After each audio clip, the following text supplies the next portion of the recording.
Trevor Bomani, the trade agro processing support.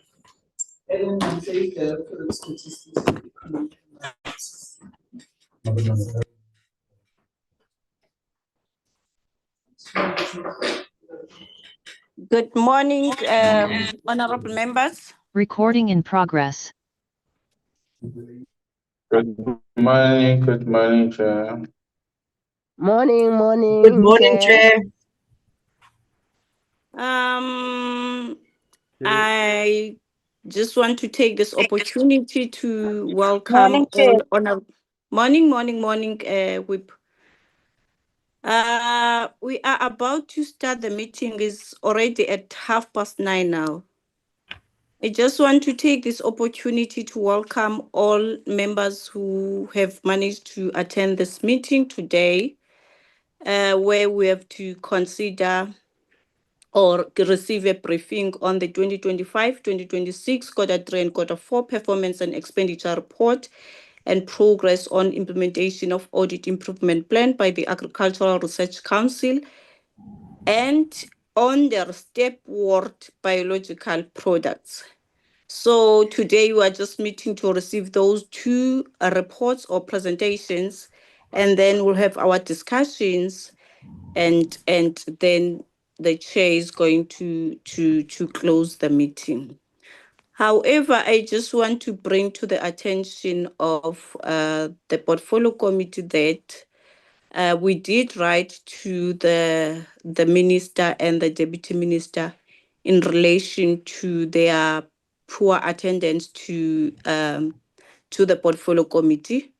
And today we did receive their formal apologies. The minister is attending Agri Limpopo Congress, and the deputy minister is having a medical appointment with the doctor. With those words, you are all welcomed, and we believe that you are going to assist these two entities in turning around whatever findings that the AG has raised, and also to play our oversight and monitor the implementation of the audit action plan. I'm now going to hand over to Albertina to take us through apologies and attendance. You can, Albertina, raise who is in attendance and whether we do have apologies and so forth. Over to you. Thank you. Thank you, Chair. Good morning, Chairperson. Good morning, members. Good morning, our guests and my colleagues. Chair, we've got the apology from the members of Parliament. We've only have the apology from MP Trebekulu due to party deployment, and then MP squad is attending a standing committee on finance. Chair, and then Chair, according to on the platform, with the committee do form a quorum. We've got MP Mtetwa, MP Kruger, MP Nalane, MP Mkongi, MP Aris, MP Madlala, MP Davis, and MP Van der Walt. From my side, Chair, that's the only members that I can recognize on the platform, Chair. And Thank you so much, Albertina, for taking us through those apologies. I just want to also take this opportunity to welcome a new member from the DA who has joined the Portfolio Committee on Agriculture, Honorable Kruger. You are welcome, and we wish you well in this committee. It is a very robust committee. You are going to enjoy to be with us here. And we're going to learn from you as you are also going to learn from us as we navigate this portfolio together. You are welcome. Let me then hand over to the DG to then take us through who is here. Is it the DG, Albertina? Chair, my hand is up if I may. Okay. My apology, Chair. Good morning, colleagues. Chair, in case this meeting isn't done, I'll have to, unfortunately, leave shortly after 11 o'clock. Okay, your apologies noted. I'm now going to hand over to the leader of delegation. Is the DG on the platform? Chair, I just saw acting DG Tate Serage on the platform. Okay, I want acting DG, over to you. Good morning, honorable members, and good morning to colleagues from the department and from our two entities.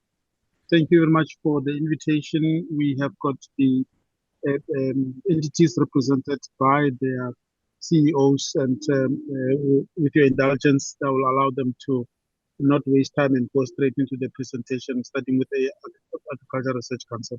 Thank you.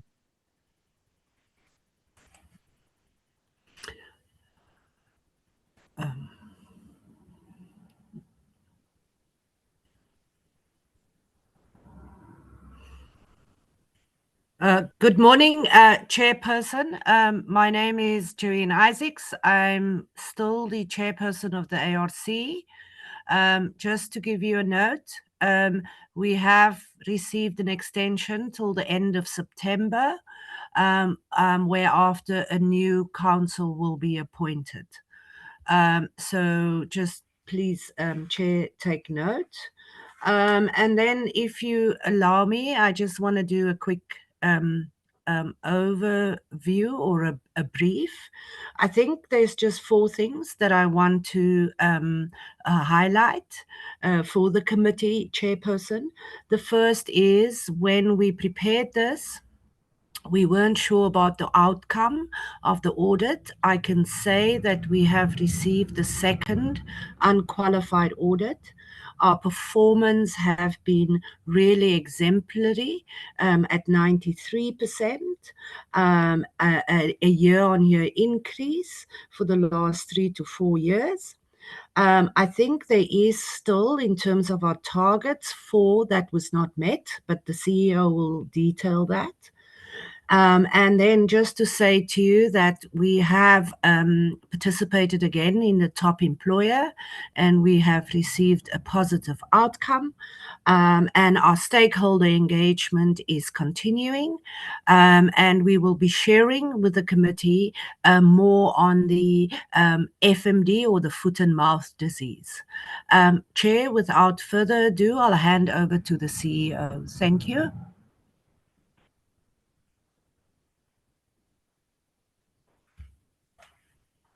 Thank you, Chair. Good morning, Honorable Chair and honorable members.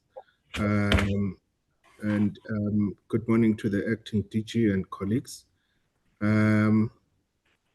We are presenting the last 2 quarters of financial year 25-26. Some highlights in terms of the performance from that period.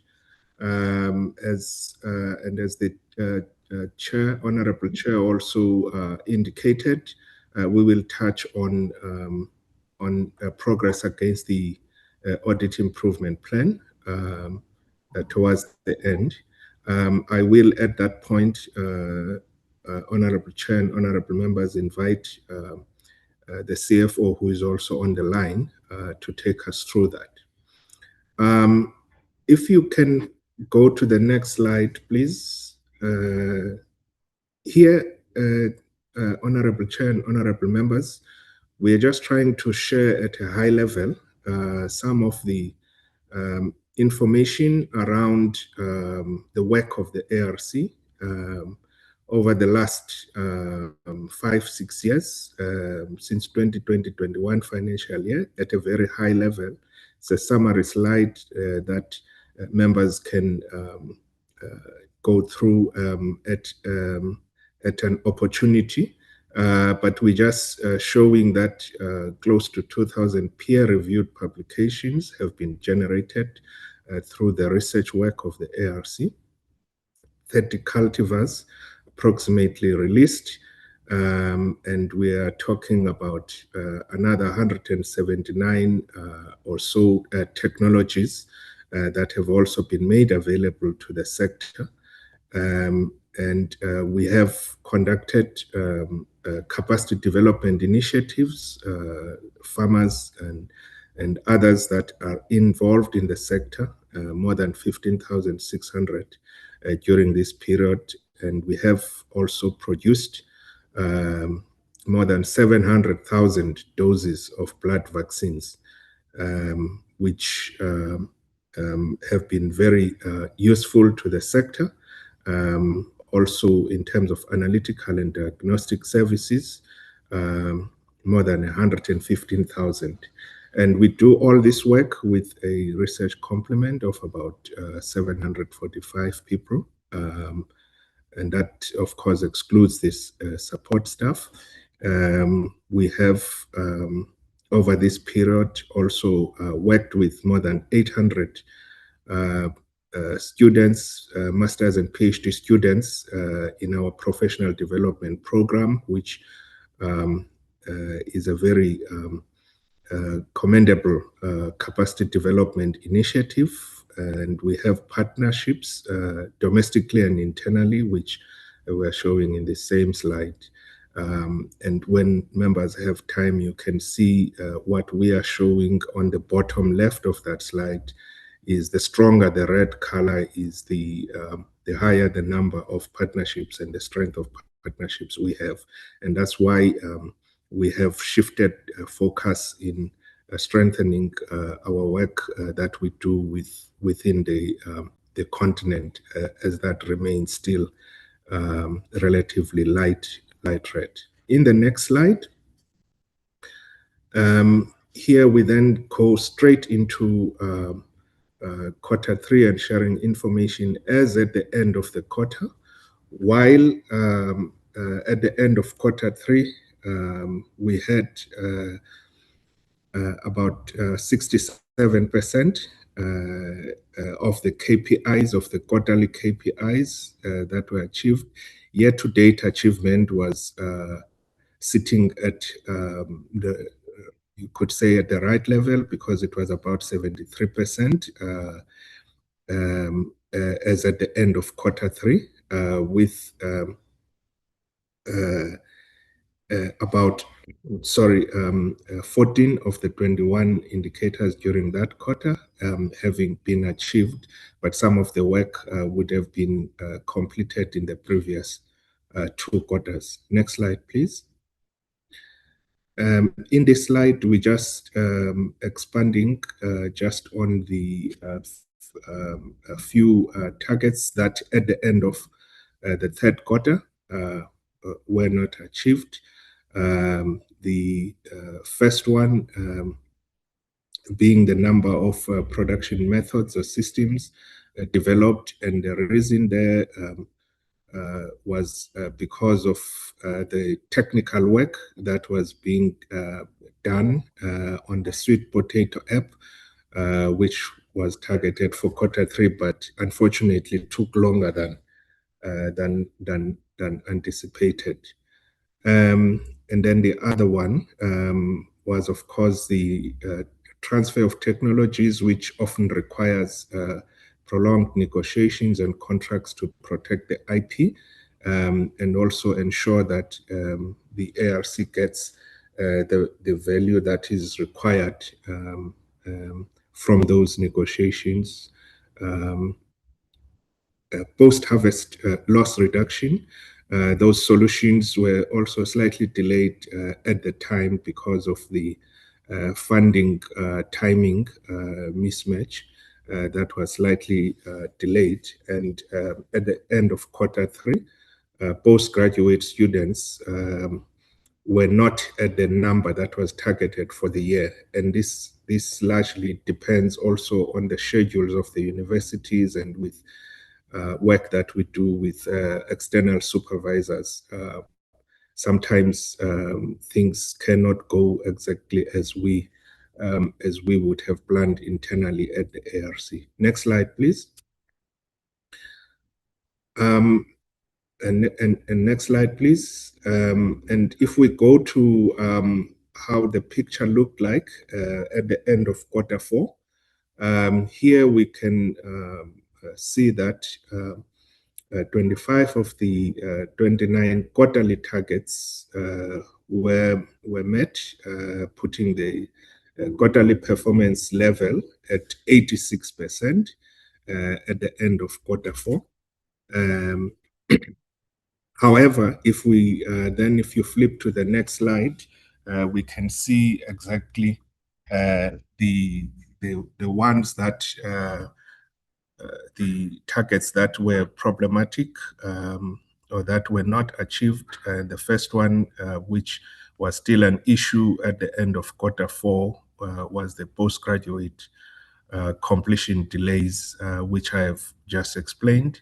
And with regards to KYD participation, the issue was the timing in terms of reporting, because we have specifically defined indicators that needed to be clocked before the end of the day on the 31st of March, and some of the information and some of the developments overlapped to the following week, and we couldn't capture them inside the 31st of March. And of course, the audit opinion was still pending at the end of Q4. If you go to the next slide, this is now consolidated for the full year, and as the chair indicated, overall performance reached 93% at the end of the year, with only 2 of the 29 targets not being met, one of them being the student issue, which we are trying to resolve in the current year with universities, and the second one being the number of enterprises. If you go to the next slide, I've already mentioned this. You can go to the next slide, please. We have also here summarized the performance trend over the last 5 years, honorable members. And as you can see that at the end of the financial year, we had reached 95% of R&D core business area, and overall performance, in other words, including the other outcomes that are focusing on the sustainability of the organization, overall performance reaching a new high of 93%. Next slide, please. In the next few slides, we have selected a few highlights, both from the third quarter of the financial year and also on the fourth quarter of the financial year. And I'm not going to go into detail. Information about these is available, but one of those is, of course, the work that we have been doing on the Bambara groundnut trials, where we are sharing here some work that was done in the Mpumalanga province, particularly during the Q3. And these farmer-led research trials provide practical, real-world benefits by making sure that they respond directly to what the farmers are experiencing as challenges, but also what they can see in front of them. And these trials are aimed at making sure that we introduce drought-tolerant crops that will improve yields, reduce input costs, and in the process, also building skills through working directly with the farmers. In the next slide, we're sharing another example where we work closely with farmers in terms of, again, generating knowledge and, ensuring, that we transfer this knowledge to the ultimate beneficiaries. And in this case, it was through capacity development. This example that we are sharing is about work that was done in KZN, in the area of Jozini specifically, working with goats, where the objective is to improve herd health and reduce losses, better breeding technologies, and record-keeping practices, which are enhancing productivity and market readiness for farmers. In the next slide, we're sharing another example of work done in the Northern Cape, where we trained extension officers on modules that include entrepreneurship and marketing, as well as other aspects like behavioral change, facilitation skills, which are expected to help extension officers in their work with farmers. We have a suite of training programs at the ARC that we present to different parts of the agricultural value chain: farmers, non-farmers, extension officers, etc. And this is just one of those examples. In the next slide. Next slide, please. And here we start sharing some of the highlights from the following quarter, which would be the last quarter of the year, where we again worked with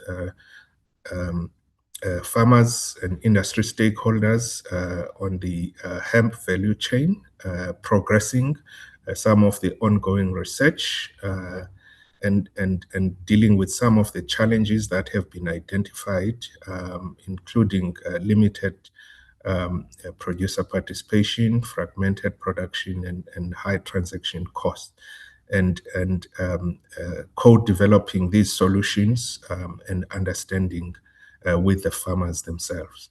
Next slide, please. Another example is some work that we did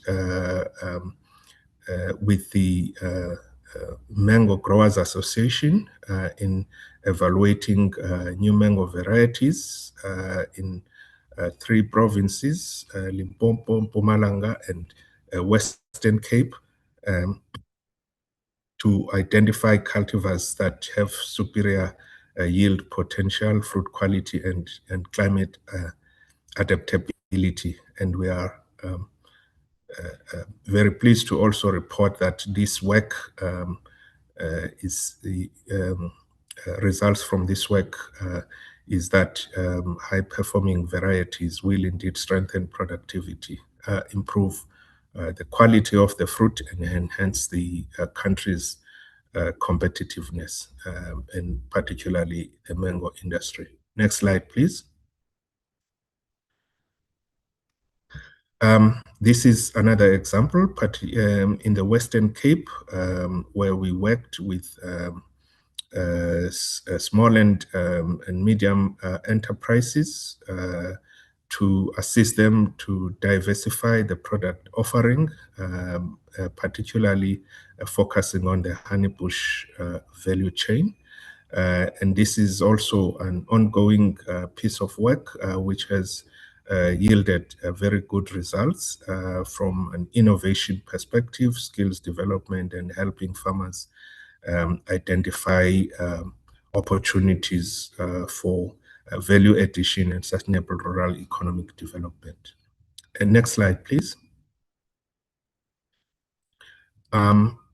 With FMD, I think we're just sharing here that in the short-term contribution of the ARC to vaccine production and vaccine availability is continuing. And we developed this system as a stopgap measure while we are still waiting to close the funding gap on the long-term main factory build, which I think we have shared developments around for a while. And the ARC is continuing in this schedule, having pivoted to a trivalent production schedule.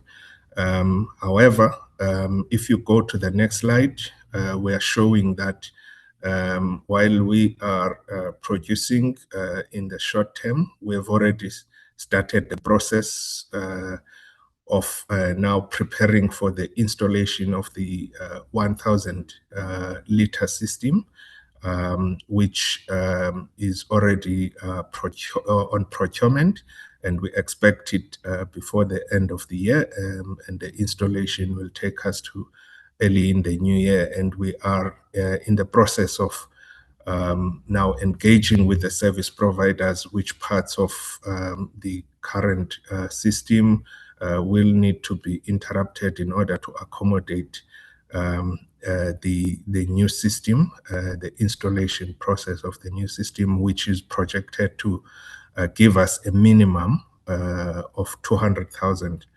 trivalent doses per month from about March 2027 going forward. In the next slide, we are just showing here that the work continues in terms of implementing the long-term plan of closing the funding gap in order to be able to have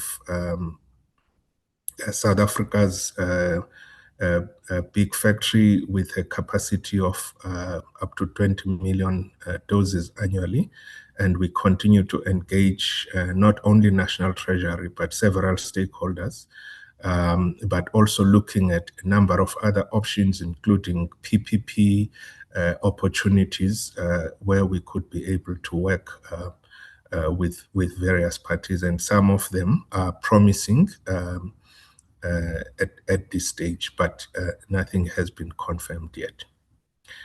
And then if we go to the next slide,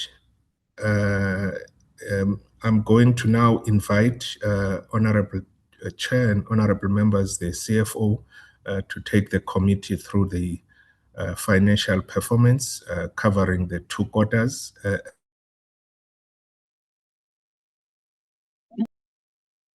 Thank you. Can I proceed, Chair?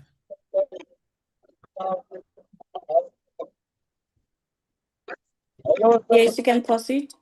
Thank you, Chair. Thanks, CEO. So on the finance side, committee members and colleagues, the ARC was tracking performance quite close to budget.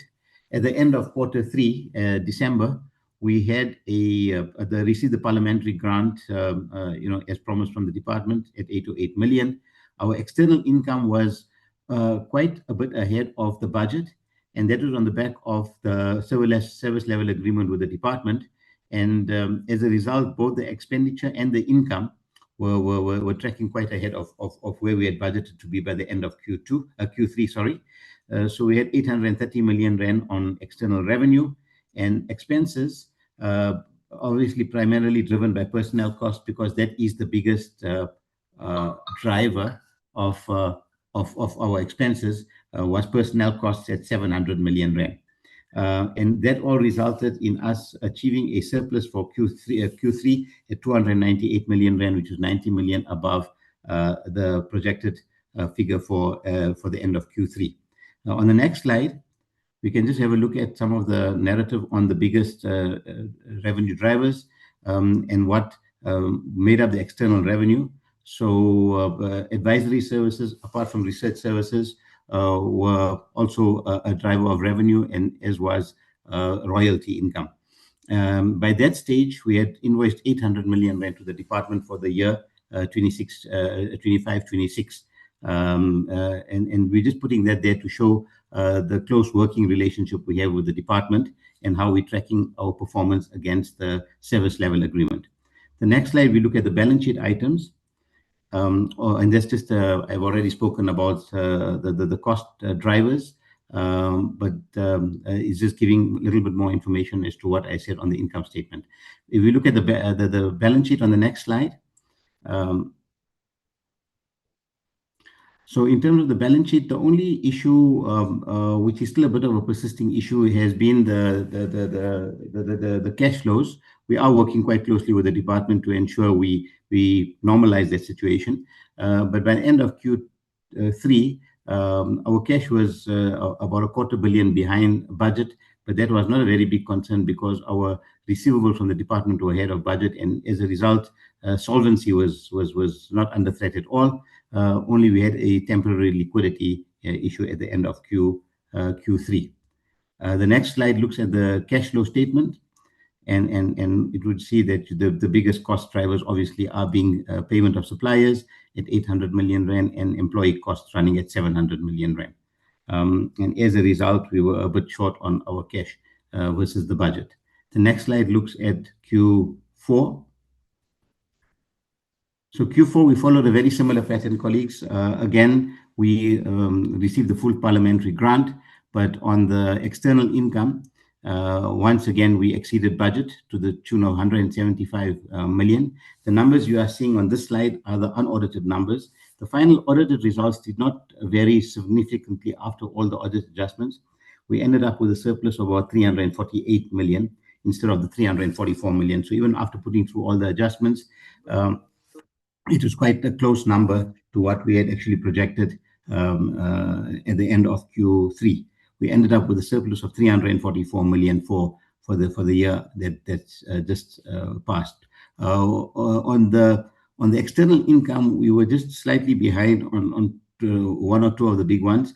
If you look at that being the royalties and farm products, and even a bit in diagnostic services. But on the research services, we had more than made up for that. Hence the surplus, which was 81 million above what we had budgeted for. Personnel costs breached 1 billion rand, but that was obviously on the back of getting a lot of contract staff to make sure that we deliver on the SLA projects that we have signed with the department. So not all that personnel will be of a fixed nature. There is some variability in that. Normally, personnel costs would be regarded as a fixed element. The bulk of it is, but we do have casual laborers on some of the farms, and then we've got contract people in some of the more specialized areas to deliver on the SLA projects. The next slide looks at the reasons for variances on the income statement, and we're saying that for 2026, we achieved external income of 1.2 billion versus a budget of 1.1, and at 1.2 we were almost 300 more than we had achieved for the previous financial year. And then we just give a breakdown on the advisory service, and at the end of Q4 then for the year, we had invoiced 1.4 billion to the department. That shows also an accelerating trend in terms of delivery on the service level agreement that we entered into in 2022. When we go to a little bit more detail on the next slide. So operating costs were reported at just under 1 billion rand. Personnel costs, as I mentioned, above 1 billion rand, and total expenditure at 2.1 billion, although above budget. The AG did pick on that, but we explained to them that that was driven primarily by external revenue, which more than made up for that issue. So there was no issue raised in terms of over expenditure by the Auditor General. On the next slide, we just look at the balance sheet.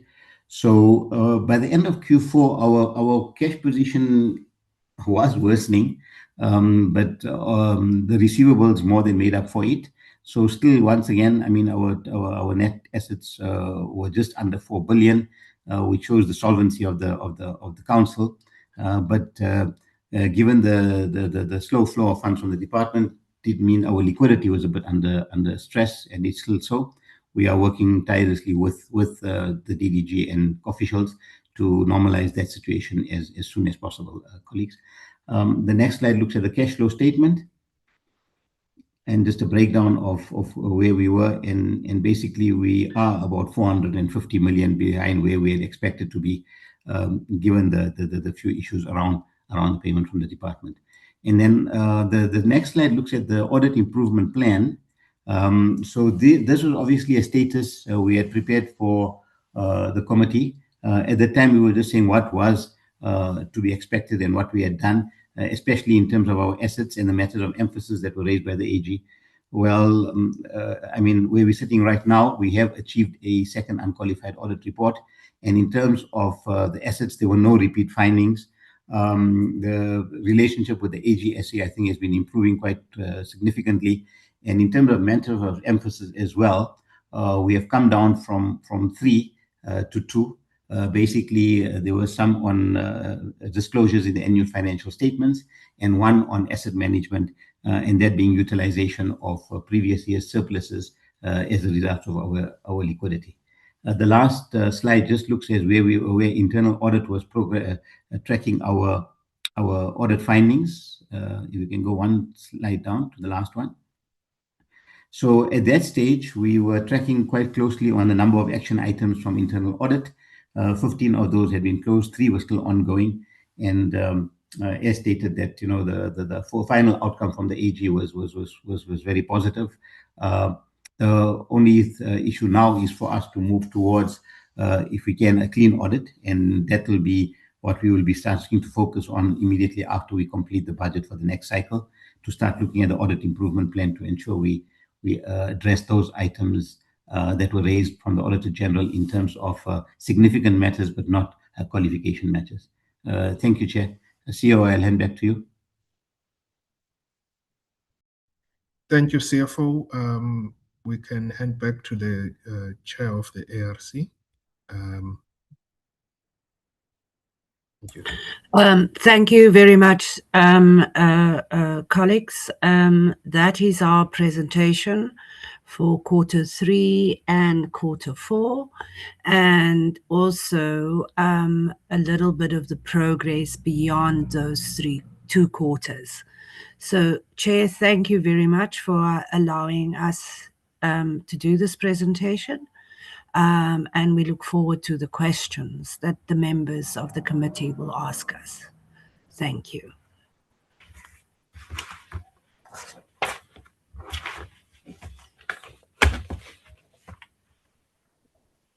Oh, thank you so much, Chair, and your team. I can see the acting DG has vanished. We just want to thank you for taking us through your presentation. Let's then give an opportunity to the second presenter for today, OBP, to take us through the presentation. Then we're going to discuss both reports at the same time.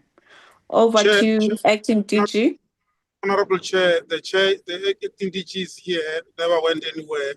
Thank you very much for the indulgence. Yes, thank you. Let's go straight to OBP. Thank you. Thank you, Chair, and a good morning to yourself and to members of the Portfolio Committee, the acting DG, and all officials present, as well as colleagues. My name is Peace Mabita, and I am the chairperson of the OBP board. I'm attending with the acting CEO, Dr. Modumo, as well as the Chief Financial Officer, Ms. Mulder, and they will take us through the performance of the OBP for Q3 and Q4. But Chair, before I hand over to Dr. Modumo, there is a critical area that I wish to highlight, because it has been at the heart of the challenges that the OBP has faced in terms of being able to deliver vaccines for quite a number of years. And that is the equipment that is used for what we call freeze drying. Chair, I need to highlight that the OBP was able to procure 2 freeze dryers, and significant progress was made in Q3 and Q4 in terms of commissioning the 2 new freeze dryers. And with this equipment that OBP has procured and is commissioning, it will become one of the companies with the highest capacity, if not the company with the highest capacity in terms of vaccine production in the whole of Africa. And so we needed to highlight that to the committee to say that, Chair, we believe this heralds a new era in terms of the OBP's capacity to deliver vaccine to South Africa, to Africa, and to the rest of the world. Dr. Modumo, let me hand over to you. Thank you, Chair. Good morning, Honorable Chair, Honorable members. Thank you, Chair, and also the morning to the acting DG and also colleagues from the ARC. Honorable Chair, I will be presenting the quarter 3 and quarter 4. Please. I just want to go through the highlights. I will focus more on the performance of the organization, and there will be other information like the product availability and also some of the financial performance of the organization. That will be mostly for information's sake. It's standard practice that every time when we come to this committee, we will share and give the committee members a heads up with regard to our performance, with regard to our production output. And next slide, please. Honorable Chair, for other honorable members who are new in the committee, as I've heard you introducing some of them, basically what you see in front of you, Chair, it is what OBP is all about, what we are with regard to our values and our core business of producing. And we make our income based on what we have produced and what we actually sell. And next slide, please. So, Chair, what you're looking at is just a summary of our performance from quarter 1 to quarter 4, as the committee wanted us to share information on 3 and 4. So we just wanted to show you where we come from, and you'll see in the next coming months when our annual financial report is finalized, and it will show you data on the last 4 years where OBP has actually come up with. What you're looking at here is quarterly performance from quarter 1 right up until quarter 4. And there's been some level of significant improvement, and you'll see it when we present our annual performance. But I think the entity is on the right track with regard to our deliverables. Next slide, please. In quarter 3, Chair, I will start with quarter 3. We have 5 targets, Chair, and what you're looking at is only the outcomes where we have actually achieved. I'm not going to spend more time on all of them, but on program 1, we achieved 100%, and on outcome 2, again, we achieved 100%. Next slide. Again, on outcome 3, we did actually achieve almost 100%. Again, we didn't have any problem with regard to customer service. On next slide, please. Again, on the improved product availability, and with this one, Chair, this is an outcome that the shareholder insisted that we should actually have, because we had a very serious problem with regard to product availability at point of use, and we had to put it as an addition to our outcomes. But you can see that in quarter 3, we did actually achieve that 100%. On the infrastructure and a facility, there was one item that we didn't achieve. It was more on the implementation of the enterprise architecture plan. So I will explain more in the next coming slides. Next slide. So if you look at the overall summary of quarter 3, in the quarter we had our targets were 20, and the targets that were not achieved were only 3, and we achieved 17 of the targets. So overall percentage was 85%. Next slide. So now I will spend a little bit more time here on the targets that were not actually achieved. And then I'll start with the under capable and ethical development. The one that we didn't achieve was more on the implementation of the HR strategy. At the time when we had to report on this, the HR strategy has not been finalized at ESCO level, and we didn't submit it on time to the board, but that has been resolved now. And on the next one was on financial growth. It's more on the, still on the same slide. It's more on the product that we have to submit for registration. We didn't. There were 2 targets for the quarter. We didn't achieve anything with regard to that because we had to pursue a generation of data for submission to Act 36. The other one that we didn't achieve was this financial sustainability.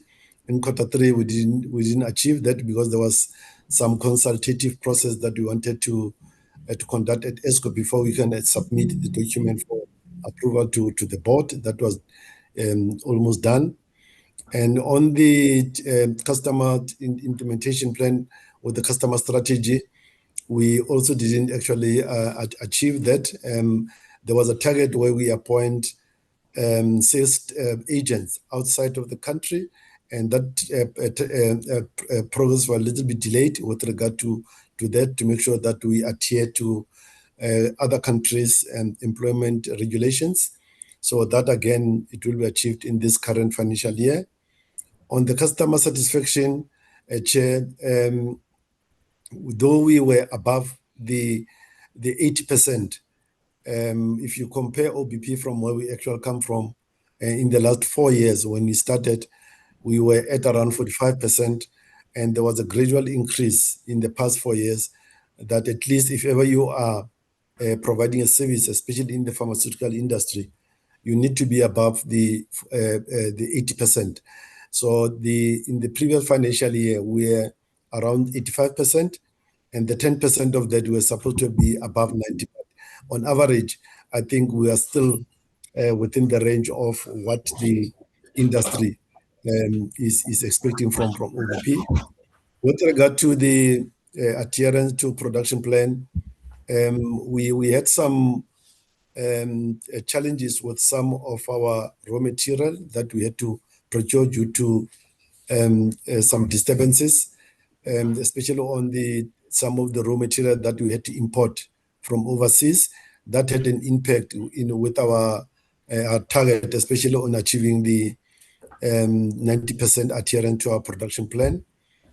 On the GMP roadmap, Chair, we had to adhere. There was quite a serious challenge in appointment of the special advisor. You might have seen, Honorable Chair, with regard to what we have been presenting, that the commencement and rollout of the plan was more on the appointment of the specialist advisor, and I will give more details with regard to that process on that appointment. There's been some positive outcome, and I'm sure that we'll conclude it anytime soon. With regard to the EA plan, it was not achieved, Chair. We did, however, manage to get approval from the board through round robin, and we are now on the implementation side of the plan. But we are grateful that at least that has been done. It has got a very good positive outcome with regard to our IT infrastructure within the organization. Next slide. On Q4, Chair, what you're looking at is the sum of the deliverables that we have actually achieved. I'm not going to dwell much on this slide, but this ones we did achieve it. Next slide, please. Again, if you look at this slide, these are the deliverables, especially on the key ones on the financial sustainable growth. If you look at the records, Honorable Chair, you'll notice that in the last 5 years, this outcome has been extremely difficult for the entity to achieve. And if you can't sell enough, it will have an impact with regard to your market share, and more importantly, on your sales revenue, and ultimately on your profit. So it has been quite a challenge for us to achieve this target, but I think in the past quarter 3, quarter 4, up until quarter 4, quarter 2 to quarter 4, there's been quite a lot of significant improvement, and we have done exceedingly well with regard to achieving this outcome. Next slide.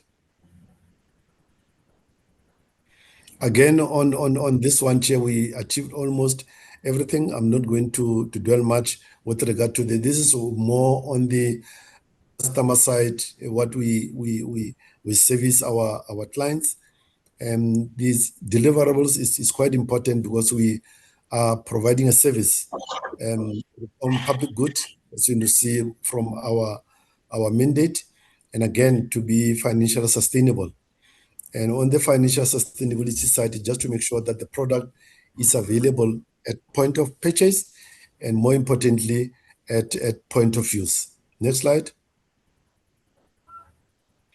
Basically, what we are looking at here is the quarter 4. We had 24 targets, 7 were not achieved, 17 were achieved. So we had a drop from 85 from quarter 3 to 71.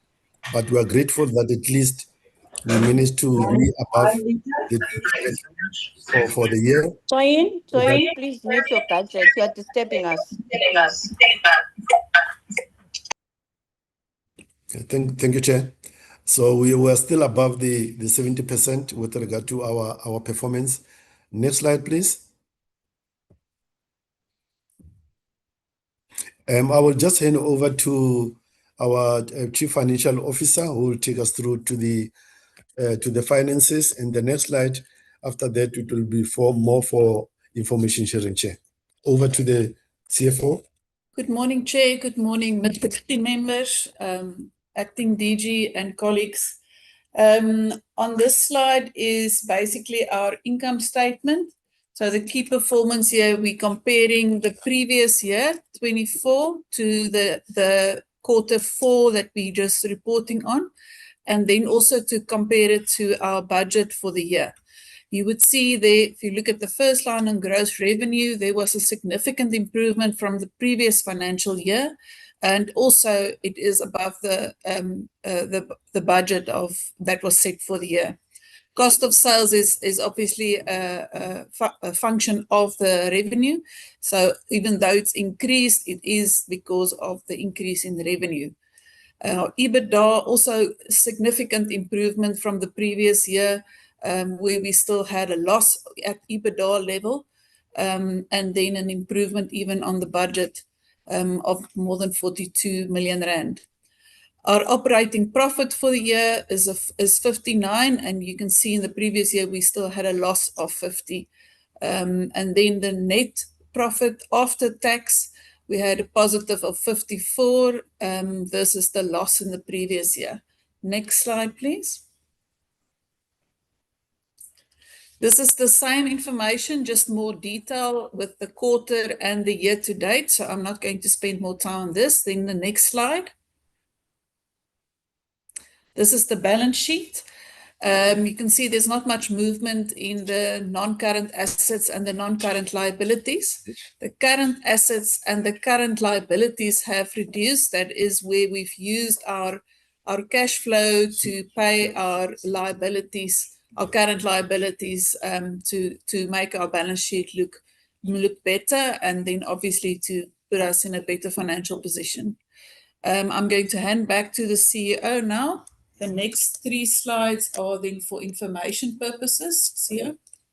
Chair, on the next three slides, we just wanted to share with the committee with regard to our product availability and also our revenue stream. It's more to keep an update with the chair. Next slide, please. This is I think this one, Chair, is the action plan that is not that relevant for this quarter, because we will be getting a formalized report from the AGSA, and it will be shared with the committee. This is the information just for noting, just for the committee to be aware about our status with regard to product availability. Chair has already indicated in her initial statement that we have the 2 freeze dryers. There is progress, and we expect the first commercial batch at the end of next month on the tester, and then the first commercial batch in January, at the end of January, GA, which is the bigger freeze dryer.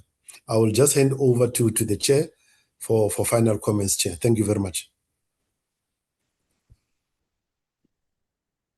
Thank you, Dr. Modumo and Ms. Mulder.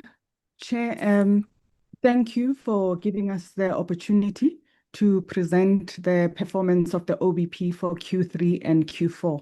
I'll hand over to you, Chair, respectfully, for any questions from the committee. Thank you.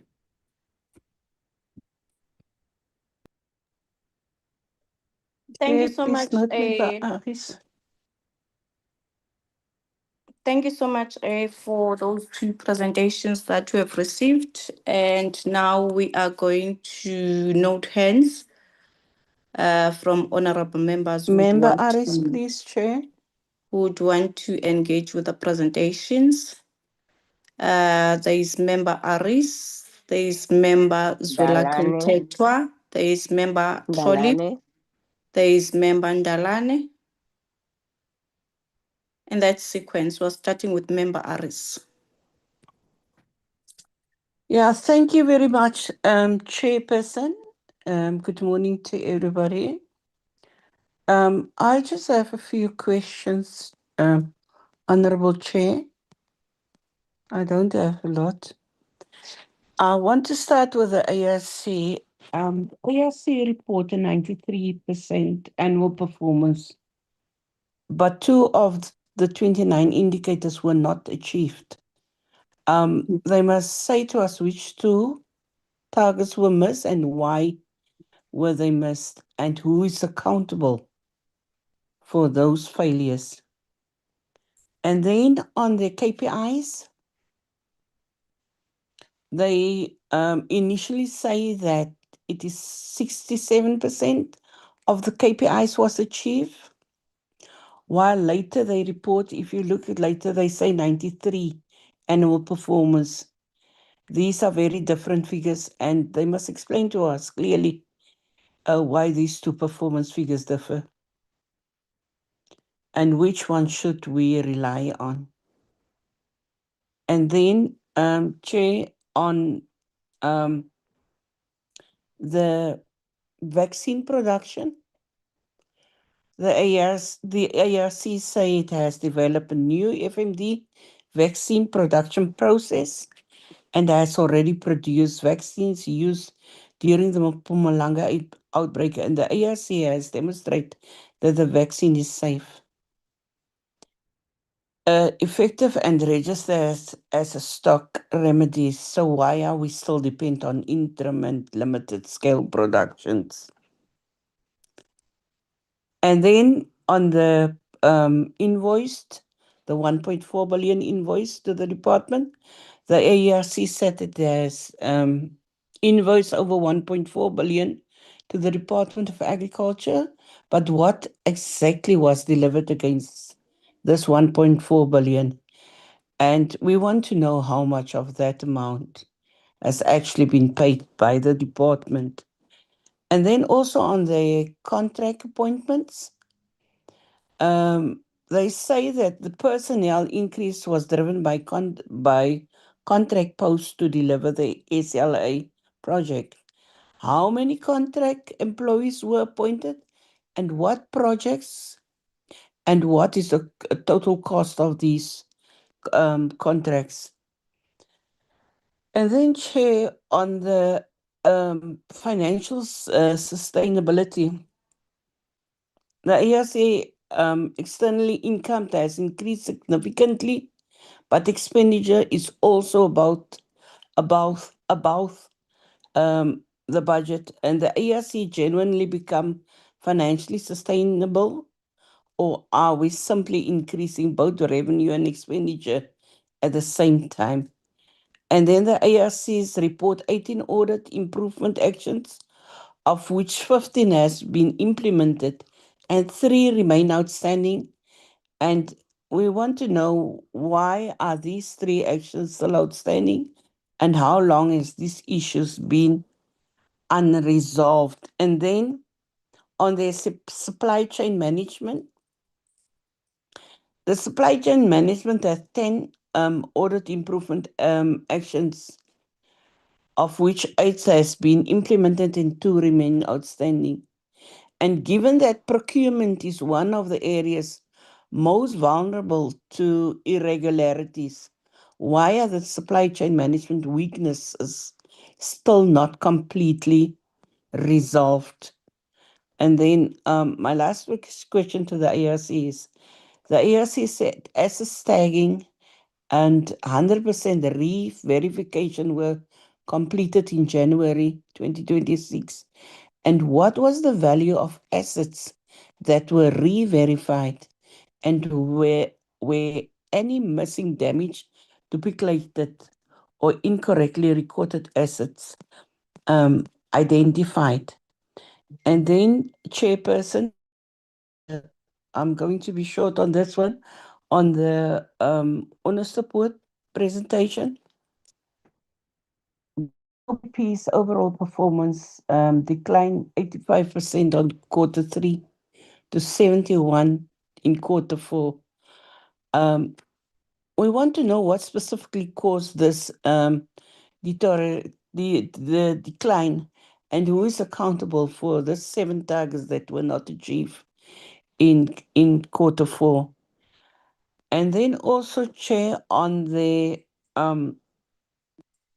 freezers, the OBP report that commissioning of 2 freezer dryers has commenced, with the first commercial batch expected in September. And what is the current project budget, and has the project remained within the budget?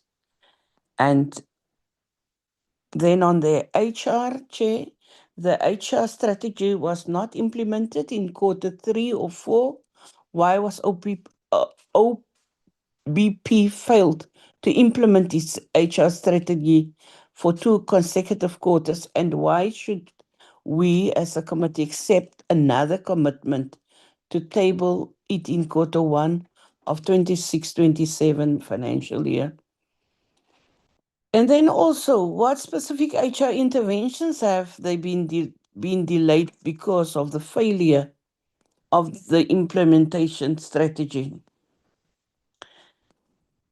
And then, Chair, the OBP has reported exceptional revenue as the EBITDA growth, but at the same time, there are continuing concern around product availability. GMP, raw material procurement, and HR strategy, enterprise architecture, and customer satisfaction.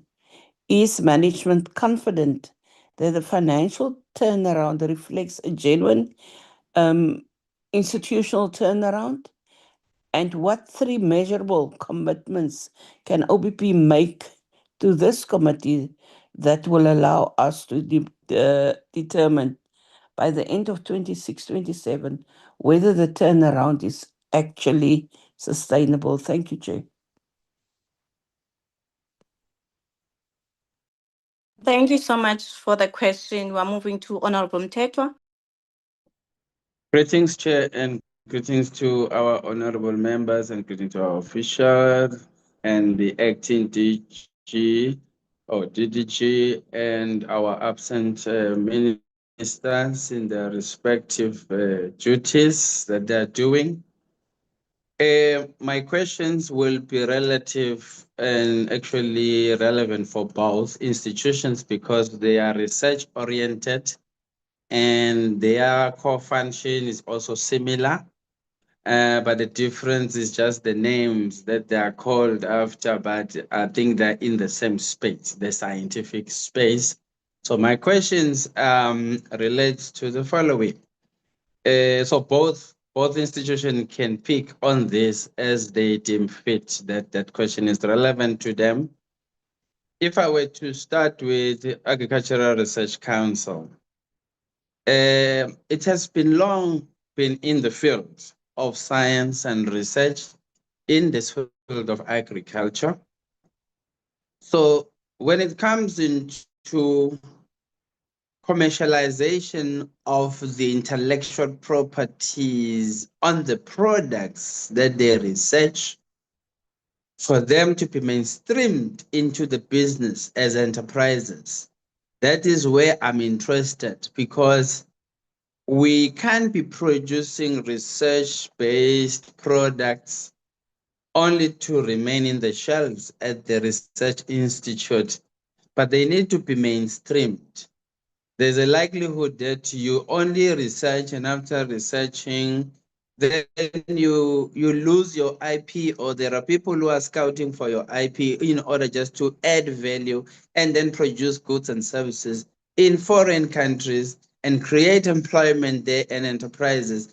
And then we are robbed of those opportunities as South Africa. So that is one area I want to check. Where is commercialization of your workmanship after you have done research, after you've produced products? Where are they? That's one. Two, do you have a research on early warning signs? Because the whole world is swamped with foot and mouth disease, but no one is coming forth clearly to say what is the origin of this disease. Is it a man-made thing, or is it a natural phenomenon? Even if it is a natural phenomenon, by now it should be contained. But no one seems to be able to contain it. But I'm surprised that we have people who are already patiently waiting to supply us with vaccine purported to be useful in lessening the infection on foot and mouth disease. For me, it looks like it's just a commercial arrangement, but it is also not guaranteed that it's going to help us. May I also question the issue of companies that we are using, especially OPP. The last time we were engaging with OPP, they were using white companies that were distributing their products.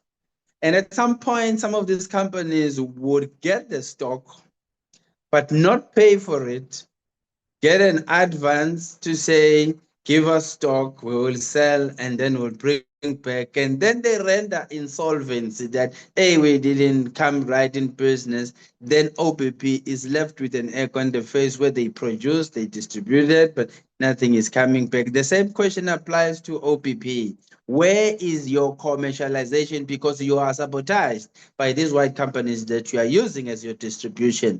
And that is the question. And also they are involved in price fixing, because you give them a price list of how much they procure from you, but downstream, they actually adding more prices in the market and are making profit at your expense when you should be making a profit. That's the question. On FMD, I heard both institutions that they are producing for the country, for the continent, and for the world. But now, how do we then sell so much into the world that we should change ourselves? As we are now faced with a state of emergency in terms of foot and mouth disease, we are now forced to import. That is an embarrassment. Because when you do commercialization, you only sell an oversupply, but you don't sell even your primary stock for your national rollout program in terms of a national agenda. Now, the national agenda is affected by your commitment to distribution across the world, but you distribute at your own expense. That is a problem. We need to fix that. We can't work like that. There is a problem that I'm having, which I think we need to fix. The over-reliance into these abroad countries. For me, it is amounting to an industrial espionage. I will tell you why. Because at some point you mentioned... Honorable Indicator, try to wrap up so that other members are going to get an opportunity as well. Try to come closer to your conclusion. Okay.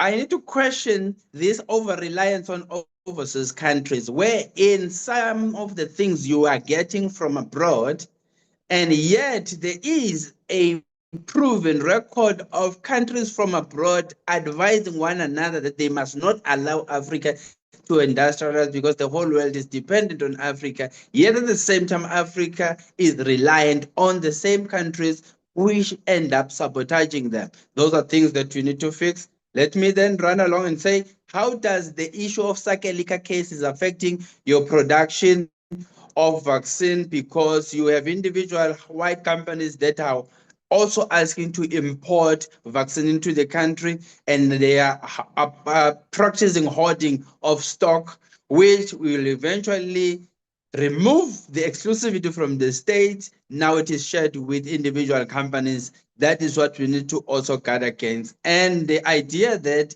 the veterinary council is divided into two. There's a white and a black one, and the white one is advancing another agenda parallel to the black one, and that is a problem for me. And we need Thank to you so much, overcome Honorable that. Thank Chetwa. you. Honorable Trolip.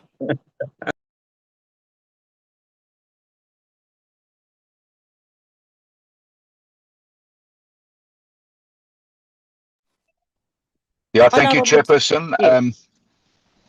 Chairperson, can you hear me? Yes, you are audible. Thank you, Chairperson. I just want to get to my notes. Gosh. Oh, Chair, just bear with me, please. I'm on my phone and I can't find my notes.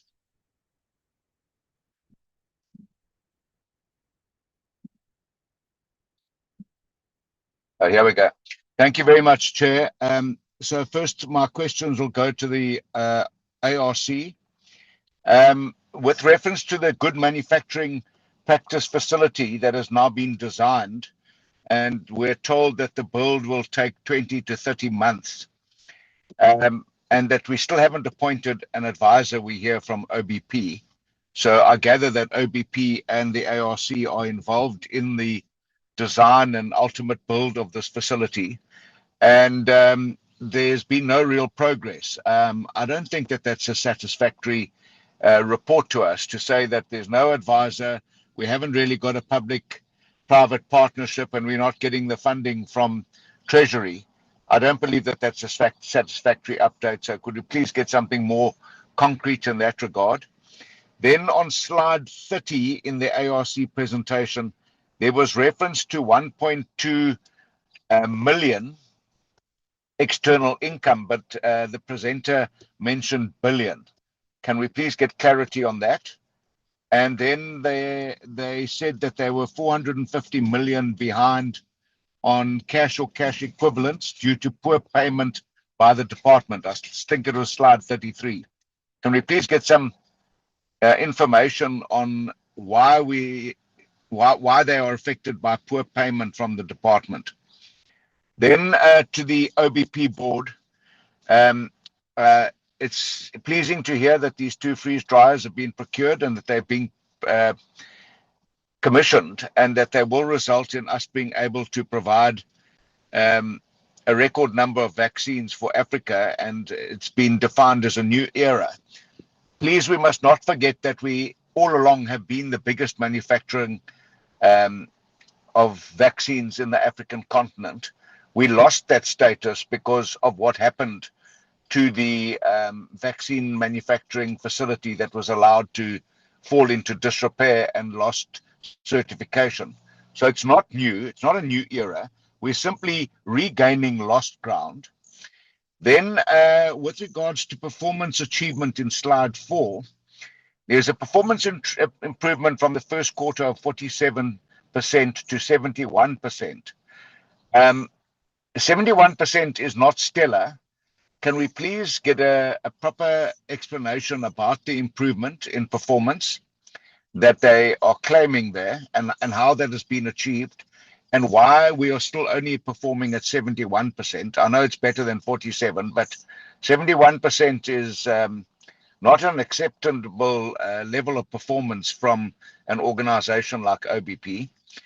Then the presenter said they would tell us more about infrastructure facilities with regards to enterprise architecture plan. He didn't tell us more. Can we please get more detail about the enterprise architecture plan? And then The report said non-achievement of production targets due to the importation of products. Did we never used to import product before? Why is the importation of product now affecting our production achievement targets? And then the onboarding of commercial farmers. I see that the target is 10 and that OBP has onboarded 2 commercial farmers. I don't actually understand what that means. Could we get some more information around onboarding of commercial farmers and why we only achieved 2 out of the targeted 10? And then the last question, Chair, is around, we note revenue improvement and net profit achievement, which is good, but I see that vaccine sales for the bioaftogen foot and mouth and Aftadol foot and mouth vaccines, that both of them achieved sales of around 103 million rand each. I want to know, are those the sales of imported vaccines? And what are the import costs of the vaccine per unit as opposed to the sale price of vaccines per unit to either provinces, farmers, or stakeholders? Because we were informed that the vaccine would be provided free of charge. I need to know where the 103 million from each of those vaccines is generated and what if they are from imported products, what the import cost is versus the sale cost in South Africa. Thank you, Chair.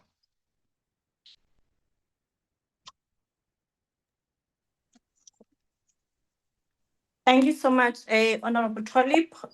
Honorable Ndalane. Thanks, Honorable Chair, and good morning. Let me also welcome the 2 presentations from the ARC and OBP.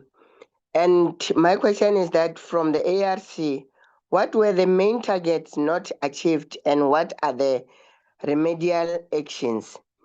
On the budget spend, what is the projected spend for 2025-26, quarter 3 and quarter 4? Are there any risk of under or overspending or environment?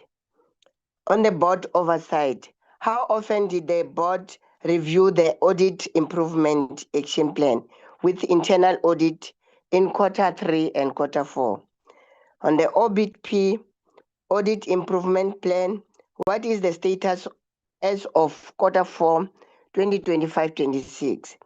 What are the top 3 risks identified for both ARC and OBP in quarter 4, and how are they being mitigated going into 2026-27?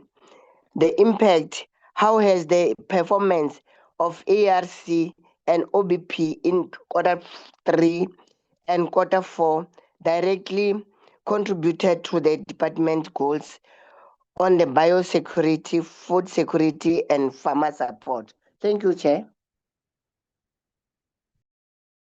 Thank you, Honorable Ndalane. Honorable Kutama.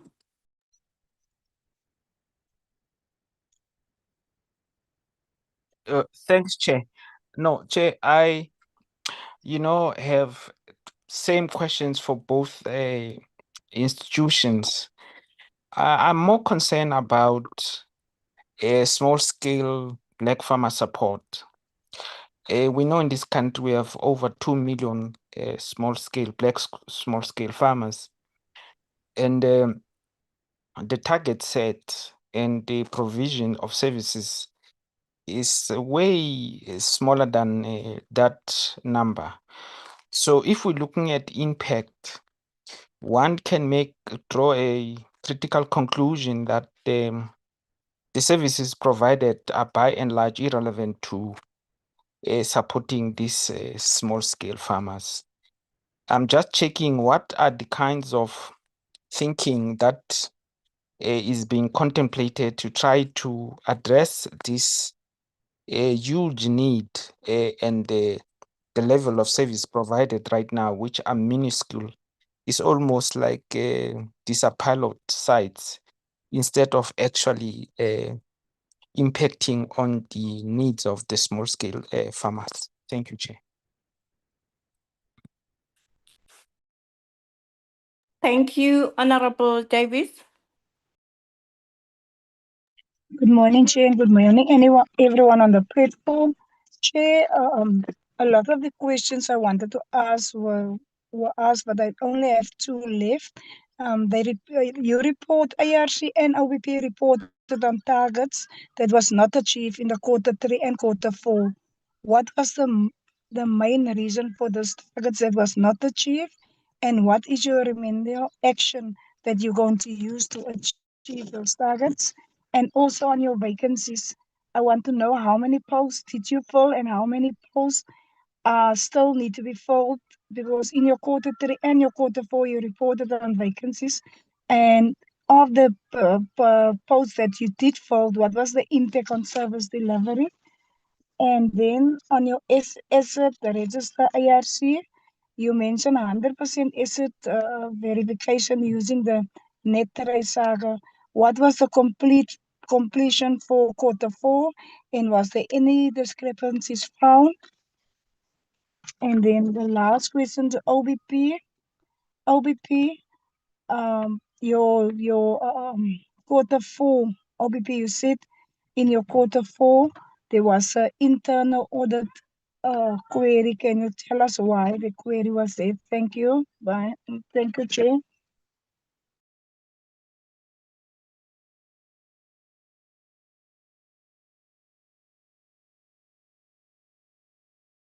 Thank you so much. Thank you so much, honorable members. I'm also going to raise a few questions for the attention of the acting DG with the ARC. I'm not sure who from both entities is going to be in a position to respond to this question. We are welcoming both presentations, and also we also see that you have appointed the CFO. And you are also noting that the CEO position has been vacant since May 2025, and the acting CEO has been acting for about a year now. We just want to get an understanding what may be some of the reasons that are hindering the process of appointing a full-time CEO, and also why there was no formal correspondence that announced the appointment of the CFO. That's why. I'm not sure whether is it the DDG is going to respond, but you must just take notes so that when you respond, you know who must be assigned for which question. And also on ARC, we want to commend the ARC on the research complement, especially now that it's August, which is the Women's Month. We've observed that in terms of gender parity, we have 54.90% of females and 45.10% of males, which is commendable. I also want to align myself with the question that Honorable Aris raised around the performance, overall performance, the 93%, the 3 target not met and the 2 target not met. We just need clarity around that. On issue of community-based farmer training, I just want to get a sense on, are there any plans of expanding the footprint to ensure that we reach out to all provinces, targeting small-scale farmers or communal farmers, because I think those are cohorts in the agricultural space that we need to focus on as far as farmer training programs are concerned. There is, I remember when we had a session with ARC, there was an indication that there is a proposed commercialization entity. We just want to get a sense, how far are you in terms of implementation? And when you speak about commercialization, it is indeed a broad concept. What should actually be commercialized? We need to be taken on board as the portfolio committee, so that we are going to be able to exercise our oversight. We want to get specifics. What is it that is going to be commercialized? And the last part is that I want to speak on is that the committee welcomes the ARC's first unqualified audit outcome after almost a decade of qualified opinions. And also what I want to get from the council is them to give us an assurance on what is it that they are going to employ in ensuring that this is a sustainable improvement rather than a once-off audit turnaround, and what specific consequence measures have been taken against officials responsible for the remaining irregular expenditure within the entity. I'm then going to hand over to you, Acting DG, as the leader of delegation, to assign relevant officials to respond to the questions posed by members of the portfolio committee. Over to you, Acting DG. Thank you very much, Chairperson, Honorable Chairperson, and Honorable members. The questions will be answered by the Chief Executive Officer, both of ARC and OBP. Let me, as I start, just take through the committee through the questions that relate to the department, and especially those that you, the Honorable Chair, have asked. The filling of the vacancy of the Chief Executive Officer at OBP. Members will remember that actually this current board has made an appointment of a CEO. Unfortunately, the CEO resigned in less than 6 months after assumption of duties owing to drastic health complications. The process started, and it also couldn't yield after it was restarted, so we couldn't appoint a CEO. The current board the term of office is about to come to an end, and we felt from the department side that instead of the outgoing board appointing a CEO and leave, we should rather just carry on, and as soon as we have the new board, their first task will be to appoint a CEO.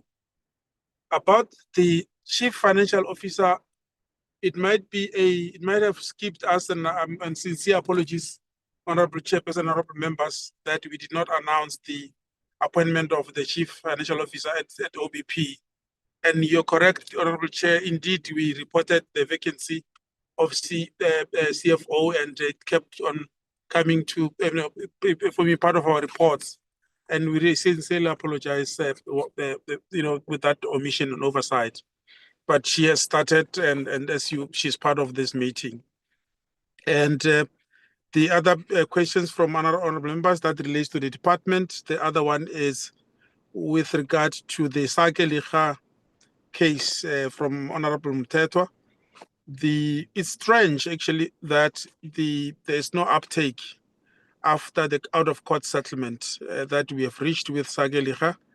The out-of-court settlement was to allow the commercial sector to be able to, with the assistance of the department, obviously, import vaccines themselves and directly vaccinate. The assumption is that they're still organizing themselves, and we'll see an uptake. But to date, I'm not aware of any of them after the out-of-court settlement who have already placed orders. It might be that they did, but officially they have not yet.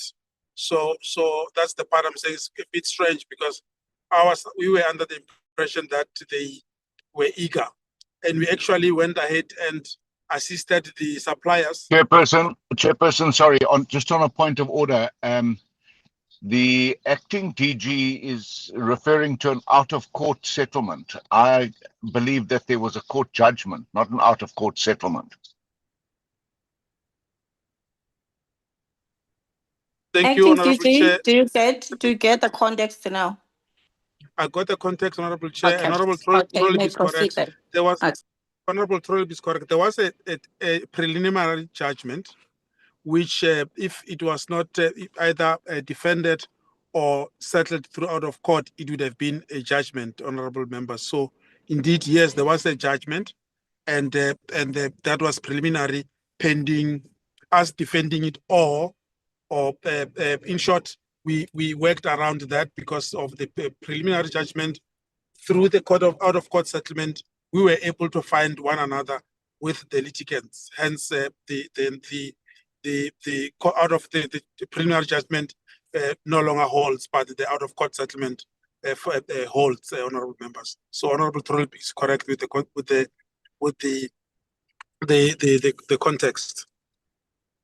And still on that, we had availed over 12 million doses of vaccines for that process of private acquisition. Of course, not illegal, but that will assist them to import vaccines, and that will assist to alleviate the pressure on government. And secondly, again, the other question was why is OBP not paid in full? Indeed, it is correct.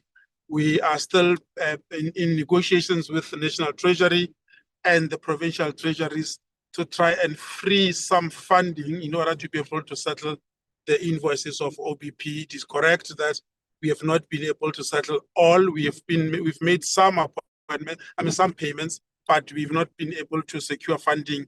And we are as a department engaged internally to try and free some funding, but equally also I engage in National Treasury and provincial departments to see to it that we find a way of freeing some funding, and it will be a question of roping Mapula to pay Mohadi, because a disaster is never planned for and budgeted for adequately. Other than that, I think the questions that relate to the department, I've covered them, and with your indulgence, Honorable Chairperson, Honorable Members, I will hand over to the CEO, starting with the CEO of ARC, to respond to the questions that are pointed at ARC, and thereafter the CEO of Onderstepoort Biological Products. Thank you very much, Honorable Chair and members.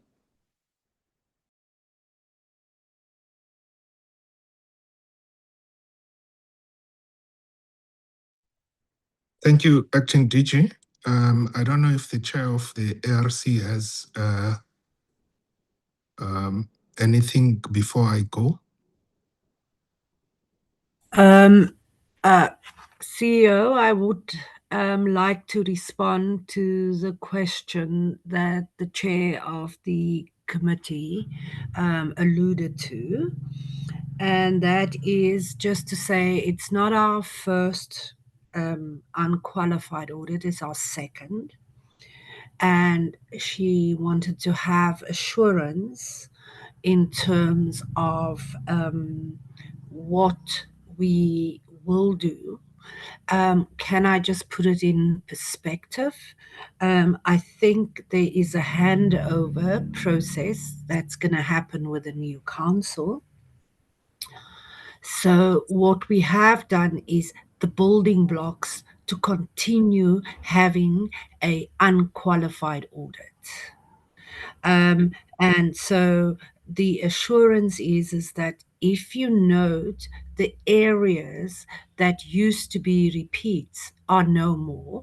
So instead of just having it as, oh, we have an unqualified, we have looked at the building blocks required to sustain a positive audit outcome. In terms of irregular expenses, also the consequence management that used to be on our audit report is now being addressed for different issues, but including irregular and wasteful and fruitless expenditure as well. So it's not about just the end result, but rather the required building blocks to make sure that it is sustained, the audit outcome is sustained going forward. I can do the assurance only up to September because that's when our tenure expires. But we have prepared a detailed handover report for the next council to see where the gaps are and where it still needs to receive attention. Thank you very much, Chairperson. That's from the council perspective or the board perspective. The rest is actually in the domain of the CEO. Thank you very much, Chair. Thank you, Chair, honorable members, acting DG, and OBP colleagues once again. I'm starting with responding to the questions, Chair, in the order that they came up. And I think Honorable Aris' questions were about the two indicators of postgraduate students and enterprise support. That was the first one. And what we have done, realizing that this is something that requires alignment with academic institutions. We have started, working more closely with them in terms of aligning our target setting with graduation cycles as well. ARC scientists are some of the co-supervisors in these programs, and sometimes they are involved, and that assists us to have a better handle in terms of the progress in the work of the students and the scheduling. However, there are certain things that do come up, like delays in data collection, because of conditions in the field, and other delays in terms of completing these studies, because they run over a number of years, and so it becomes tricky. But we are doing our best to have targets that really talk to what would be closely meshed by the numbers that come out at the end of the period. And it's the same with enterprises. It's because it's also a target that sits outside and requires us to work with other institutions in terms of supporting that work. And sometimes the aligning of targets and what will be done at what point is problematic. And we have also looked here at whether there is an opportunity to even update the indicators themselves to talk to what remains within the control of the ARC. Regarding the question between 67 in quarter and 93 overall, sometimes work is done in previous quarters, and so by the time you get to the quarter that had the target, the work has already been covered. So we will reflect accurately what has been done during that quarter. But when you look at the year-to-date figure, that is a more telling figure in terms of exactly what progress has been made. So that's why there's that 67 versus the 93 at the end of the financial year. And another question from Honorable Aris was the reliance on imports at this stage, and that is because the production capacity at the ARC is still limited in order to meet the high demand for vaccines that will support the national vaccination program. And that's why we are talking about the funding for the big factory, which will not only sufficiently support the national requirements, but also leave us with sufficient vaccine to exploit the market outside the borders of the country. Honorable Chair and honorable members, I have invited the CFO to talk to some of the questions, and he has noted them. The ones about that are more of a finance part of our work, including external revenues, supply chain management, the asset tagging process, invoicing, etc. And he will come at the end to touch on those. I'm now going to deal with some of the questions from Honorable Mthethwa. So Honorable Mthethwa, the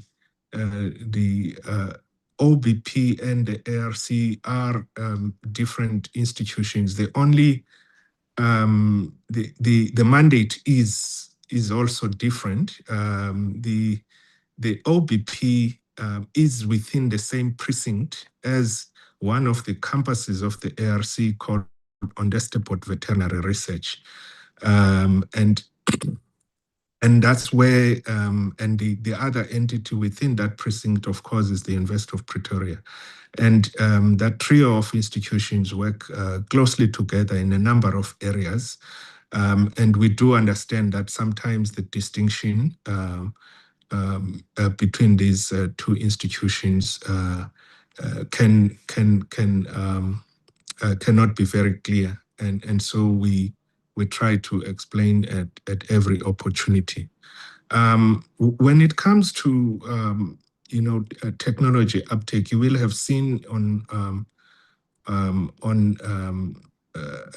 slides 12 to 18 of this presentation, some of the examples that I'm sharing are actually how we ensure how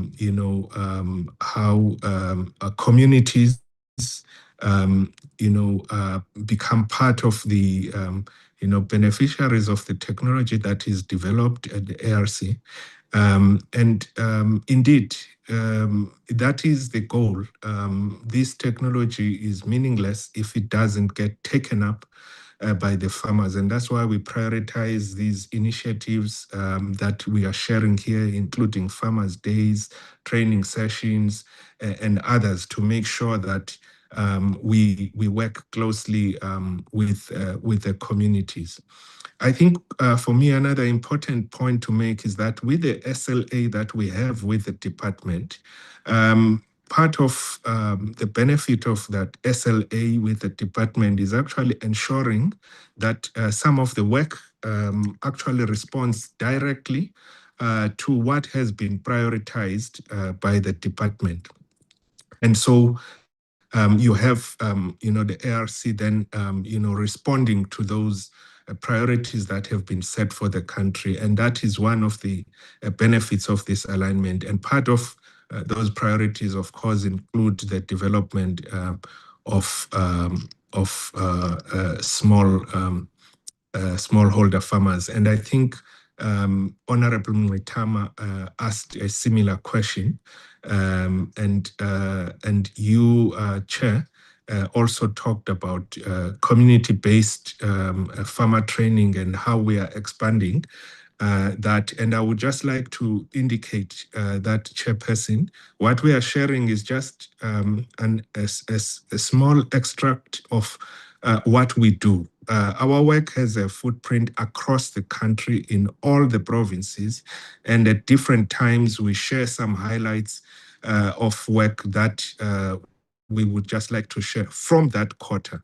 Otherwise, our work always, without fail, covers all the country. Of course, there will be different projects for each of the areas in terms of what the priority is for that area.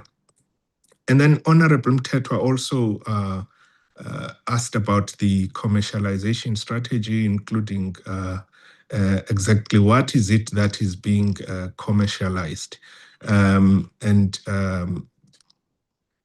First of all, I think what I would just like to say is we have over the years continued to commercialize many outputs from agricultural research, and this is what we are commercializing, is the technologies that come out of the research work of the ARC. These will include things like new crop cultivars, planting material, food products, etc.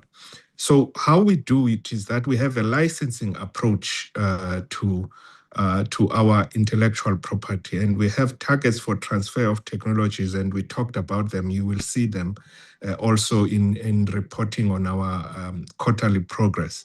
And so we've been doing this predominantly through licensing with industry players, and some of our technologies, of course, are of a public good nature. And in that case, we also partner with provinces to reach smallholder farmers. And as I have indicated in the previous question also, this is why we are sharing some of the highlights that are coming from provinces in those slides 12 to 18. We have more recently adopted an approach of issuing expression of interest process via supply chain management, where we invite companies to express this interest to commercialize our technologies. However, as part of the commercialization strategy and expanding on this, we have also previously reported to the committee that part of what we are doing is to now establish a commercialization entity that is going to allow us to be able to co-invest with the private sector with more agility, to be able to take emerging opportunities using spin-offs that come from the technologies that are developed through the ARC, which will be a wholly owned entity. And that process has advanced significantly. We now have formal support from the Agriculture side ministry, and we are now working with the National Treasury to finalize and close some of the gaps, because concurrence with National Treasury is a requirement to establish this kind of entity. Regarding FMD research work, this is an area that is ongoing in terms of research work. The ARC at Transboundary Animal Diseases Unit is a World Organization for Animal Health reference laboratory for all African countries and beyond. And it's one of only two in Africa. And so we do a lot of work from a research perspective, working with other World Organization for Animal Health perspective. Because this is an internationally designated center of expertise, we look at scientific and technical programs for this disease and pathogens, and And we help member countries diagnose, control, and prevent some of these diseases. And this includes responsibilities such as testing, standardization of processes, training, and surveillance. So this is ongoing work where we continuously contribute to the development of knowledge in understanding the behavior of this vaccine and coming up with more advanced and innovative ways of handling this. And perhaps to touch on the issue regarding the over-reliance on imports, I'm always tempted to go back to history, Honorable Mteto, to say 20 years ago, this is exactly what the ARC, the South Africa did in terms of relying on imports over the last 20 years. And that's why the re-establishment of the capacity at the ARC during this period is actually significant. So we have to build until we get to a point where we do meet the national requirements and beyond. Honorable Trollip talked about the GMP facility as well as 20 to 30 months and talked about an advisor. I think these are two different things that we're talking about here, Honorable Trollip. The GMP facility is at OBP. The 20 to 30 months we're talking about at the ARC is for the timeline that has been estimated by the engineers. We already have them on board, and that's based on the timeline it would take once the funding has been secured at the ARC. So all the engineering personnel, all the technical personnel has been working with us throughout this journey in terms of finalizing the designs. But I'm sure my colleague CEO of OBP will talk about the GMP facility at OBP, which is different. Honorable Ndalane is asking about again about the targets that were not achieved. I've already dealt with those, the two, which is the postgraduate student, as well as the enterprises that could not be supported or recorded as being supported by the 31st of March. And the CFO, again, in all the cases where I haven't touched on some of the issues raised by members, will come in and close the gap. And that will talk to some of the issues raised by Honorable Ndalane regarding projected spend as at that time, and also the review of audit improvement plans, the process that we have for that process around the audit improvement plan. Honorable Ngitama, I have dealt with the questions on the impact on smallholder farmers. And then Honorable Davids, regarding asset verification, whether there were any discrepancies, and I think CFO will touch on that, but briefly, there were no material findings, and that's why this is now becoming, as we hope, something that will stay in the past for us as the ARC as we continue to improve in this area. Honorable Chairperson Ngabane, thank you for the acknowledgement of the scientific and research staff at the ARC that is predominantly female. And the other question you asked was also on the two targets not met, as well as community-based training. You also asked about commercialization. I think I have dealt with. sufficiently.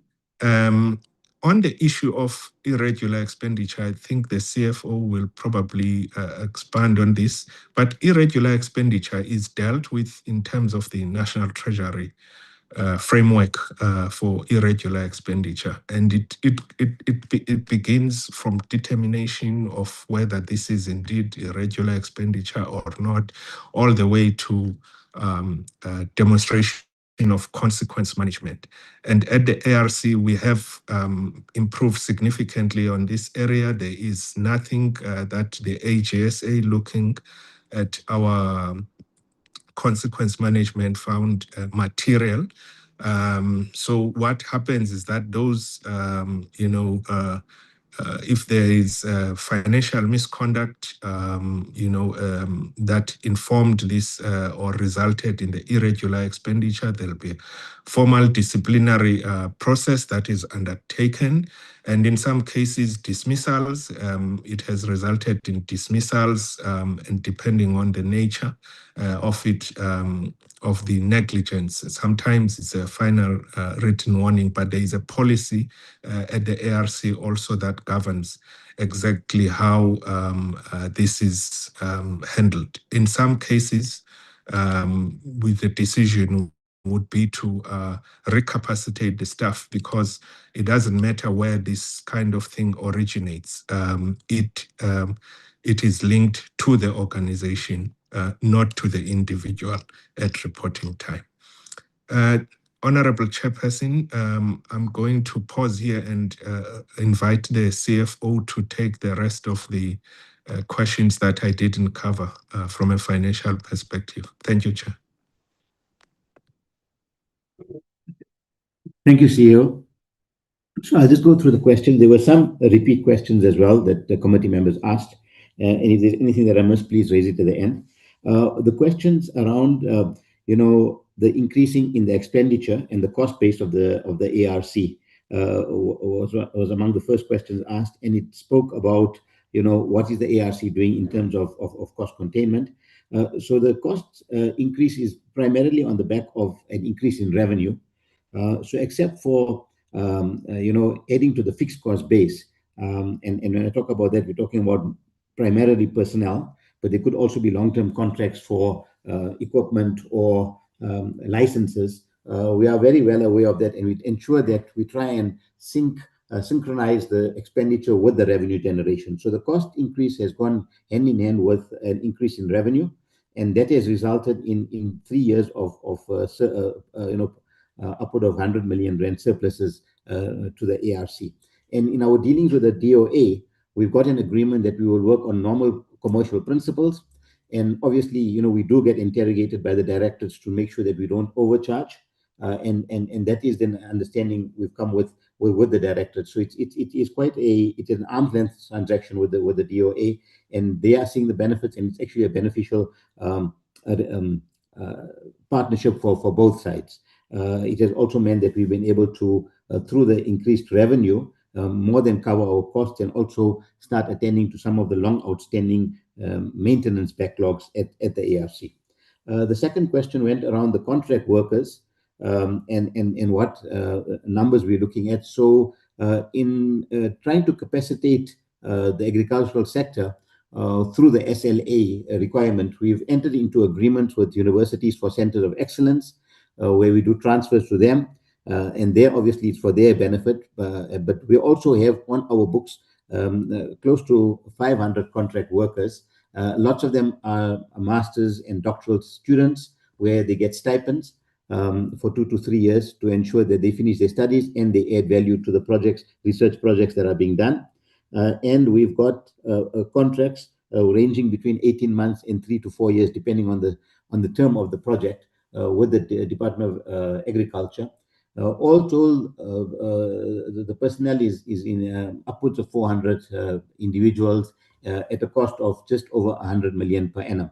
So although we're saying that our HR cost has breached 1 billion, we are quite aware of the fact that we don't want to add unduly to the cost base, because once the SLA terminates, we will have an issue with the cost base that we cannot be able to manage. And that's obviously a big issue throughout government. Then the next issue went around the Audit Improvement Plan, especially around the 3 outstanding issues. What were they? 2 around the supply chain issues, which one of the committee members, was asking about. So our supply chain function has been maturing over time. The CEO did mention, our zero tolerance approach, if I can put it that way, on irregular and fruitless and wasteful expenditure. And if it is, as a result of misconduct, then consequence management will follow. The supply chain audit improvement plan issues that were not attended to were, however, of a procedural nature. One of them had to go, went around the inventory SOP, standard operating procedures, and the other one went around contract management. And both of these have been closed. The only outstanding issue from internal audits of the 18, there were 3 that were not closed by the end of the financial year. And the last one went around an HR one, which talked to total remuneration package, policy. And that is normally sent to council on a quarterly basis. So internal audit makes sure that, we don't even slip up on the smaller issues, which might become, big over time if not attended to in terms of our own governance frameworks. Also, just to put members at ease around the asset management. So that is the one issue that was, the recurring one that led to, I think, the last 3 or 4 qualifications, for the ARC. We have installed the net trace system, which works very well. It makes each, and we've redesigned our standard operating procedure around asset management as well. So it's not only the facilities manager and asset managers that make sure that the assets are controlled, but every person who's in charge of an asset would have this net trace app on their phone and would have to go and verify the assets in his or her control. So whether it's a lab manager, a farm manager, office manager, I've got to go do the same for my laptop and printer and whatever have you in my office and the furniture. And we in that way make sure that we're doing 100% verification. For this financial year, leading up to March next year, we've planned for 2 such occurrences, one in September, October, and another one in January, February, just prior to the end of the financial year. With regards to questions asked around slides 30 and 33, slide 30, it is correct. It was 1.2 billion. That was, just want to get to that slide on my side quickly. Sorry, colleagues. So that spoke to external income. Year to date, 1.2 billion was achieved versus a target of 1 billion and 94 million. So on the slide, you'll see 1270 million. So the billion is the correct definition there, although we've written it in millions. And then on slide 33, on the cash flow statement, we are saying that we are behind by 450 million on cash. I think the issue is a bit of the out of control of the department's hands as well. At the time when the SLA was signed, we had one combined department with additional branches that were underspending at the time. So at the onset of the SLA, we did receive large prepayments from the department. Subsequent to that, obviously, the department split and agriculture was then left with the branches it currently has. And the other issue, obviously, has been the FMD crisis, which has meant that the department has had to divert a lot of its funding towards that. But we are dealing with the issue at hand. We in constant communication with the department to ensure that we have sufficient liquidity into the ARC to meet our contractual obligations. With regards to the over expenditure on certain cost items, being a Schedule 3 entity, we do not have to actually apply for environment as such. We do not have unauthorized expenditure. In terms of the PFMA, only fruitless and wasteful and irregular expenditure applies to public entities, Schedule 3s, and as such, no environment was required. What we just do is we give revised forecasts to the council and on a quarterly basis, should there be something major that shifts during the course of the financial year. I think that covers most of the questions around the finances. There was a question around the commercialization strategy. I'm not too sure whether the CEO covered that, but the commercialization strategy, we are still awaiting final approval from the National Treasury. We are reminding them that the previous minister had already written to them, for them to actually approve that. And then we will follow a similar example to what other research councils such as the CSIR is doing. And we are looking at licensing of startups and spin-offs, training and capacity development, business generation, providing analytical and laboratory services, and the like. So we've got a whole range of activities that we are hoping to exploit through the commercialization entity. Thank you, CEO. Thank you, CFO. We can hand back to you, Chair. Thank you.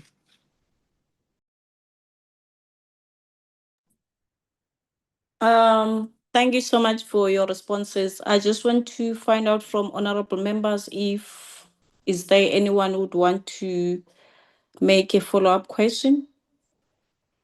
I see Honorable Mtetwa. I think he's the only hand. Over to you, Honorable Mtetwa.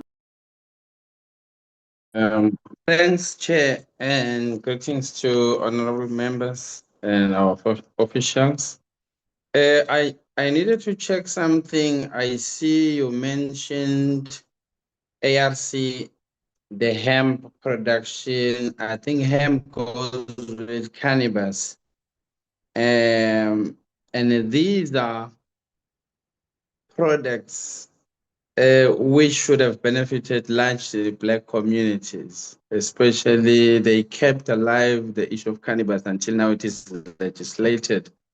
But the disparity, I need to understand in terms of ownership patterns, what are we doing to ensure that, oh, Mama Base Beckville, your Umsinga, Lady Smith, Elusikisiki, all, and even Swaziland, obviously, it's our neighboring countries, but even Durban, we do have people who are very big in hemp and cannabis. But the issue of access to the permits to be able to produce and then the downstream value chain, it requires ownership of factors of production.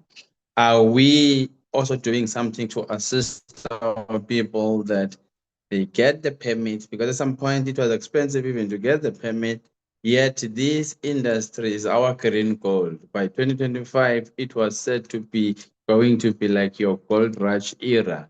But we are seeing that we are outside and the industry is moving on, but the entry into the industry is very difficult.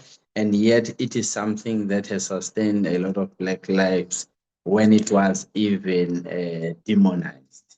So that is my question. And then the mainstreaming of Black companies in the OBP. I would like to see how much of Black companies are involved in the distribution of your product. Why? Because there's a big disparity in our people participating in that space. If there is exclusion, what are we doing to ensure that there's transformation? It is not one-sided.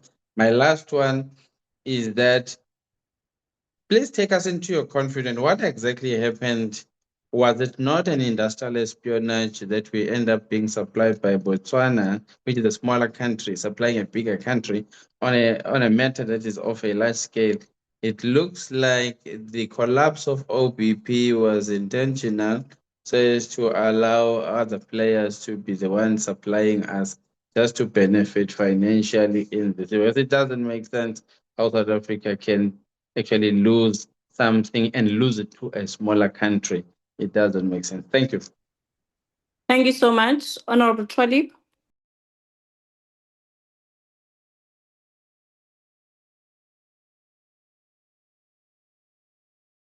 Thank you, Chair. I just needed clarity on the facility that was going to take 24 to 30 months.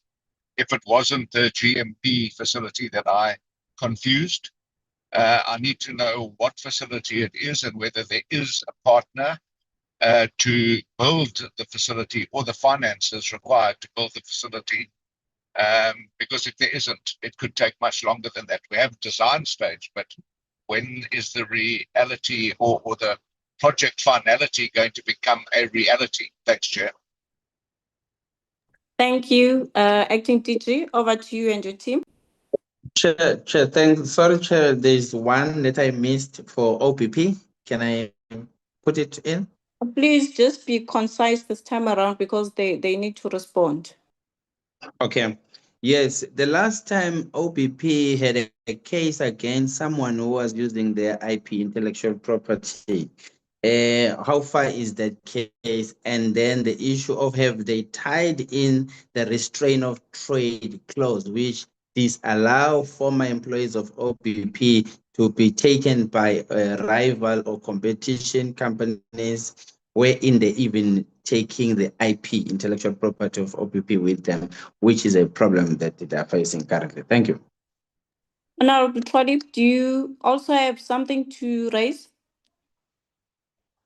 Thought it was only to the ARC. I do have a question to OBP. They didn't answer my question around the 2 foot and mouth vaccines that were shown having generated revenue of around 103 million each.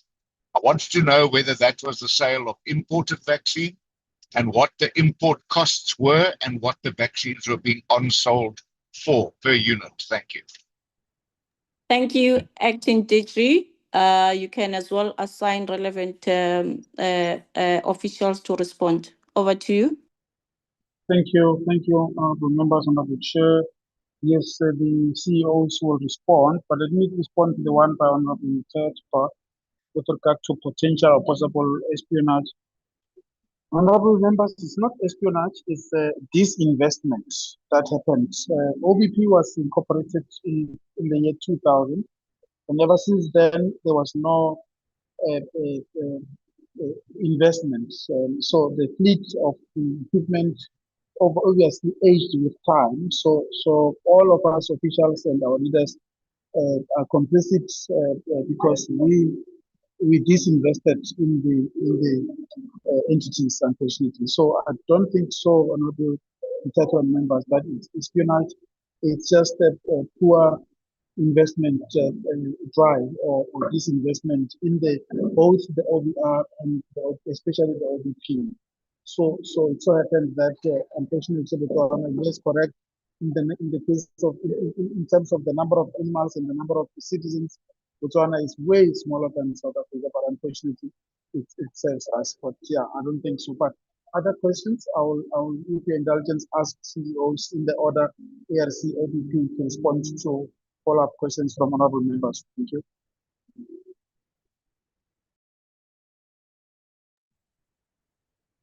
Thank you, TTG, and thank you, members, once again. You have dealt with the question on the vaccine, and so I just want to touch on the hemp one from Honorable Mthethwa regarding permits prioritizing small-scale farmers. Maybe just to say that the role of the ARC in the program is research. And we look at how we can resolve issues such as pest and disease resistance, agro-processing, and what improvements can be made in the cultivars in order to come up with cultivars that can then be able to respond to some of these objectives that you are looking to resolve. When it comes to the issuing of permits, that resides within the department, and maybe in the acting DG in his wrap-up maybe can touch on that. And then to the question with Honorable Trollip, yes, you're correct. That timeline is what we have been given by the engineers that say from start to finish, this is this is what it would start. So it's not a date, it's what it would take. And that's why we are accelerating all these different engagements in terms of working with the National Treasury, ongoing engagements. Almost every week there is one or the other. There are other entities that we are looking at, of course, including most recently engagements that have been with the World Bank. We are also exploring PPPs. We are also looking at a whole lot of other options, both domestically and internationally, in terms of how we can be able to close that gap. Thank you, Honorable Chair and Honorable Members. I think the other questions will be taken by the OBP CEO. Thank you, Chair. Maybe, Honorable Chair, let's so that we can wrap up on ARC. Honorable Chair, Honorable Members, the licensing of hemp at this stage only hemp, not marijuana, is done through the department, and anyone can apply, and we do conduct assessments, and those who meet the requirements in terms of size, in terms of other requirements, irrespective of where they are located in the country, will have the permit granted. So much as the cannabis master plan has been relocated from our department's competency to the Department of Trade, Industry and Competition, we still are responsible in terms of our Plan Improvement Act to monitor the implementation of the master plan. In fact, the 3 pillars out of the 11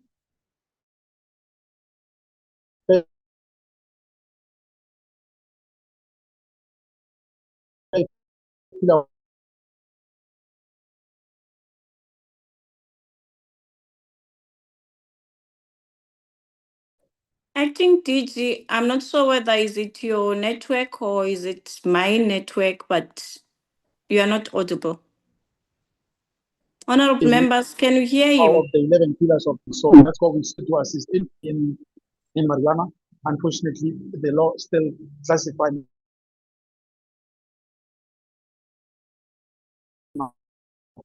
Chairperson, we can't hear the DDG. Acting DG, acting DG, acting DG.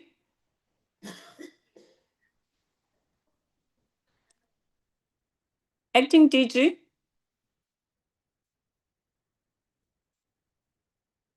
We have a problem now.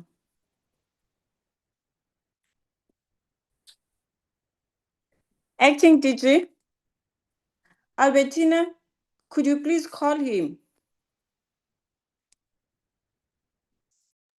Okay, Chair.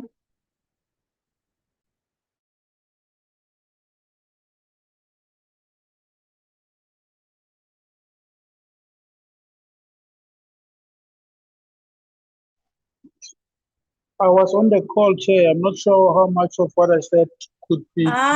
You can just start from the start, because really your network was very bad.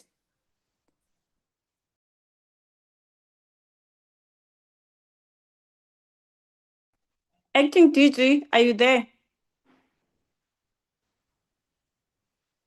I'm there. Acting DG? Honorable Chair, I just want to check, am I audible? Can you hear me? Yes, you can hear now. Oh, okay. Apologies. I don't know, network challenges. I was merely responding to the question on hemp, and was basically what I said was basically that we unfortunately can only offer permits for the cultivation of hemp, not marijuana.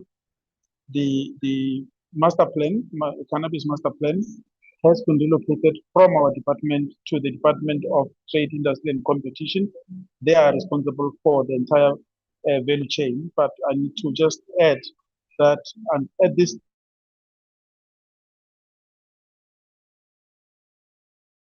stage,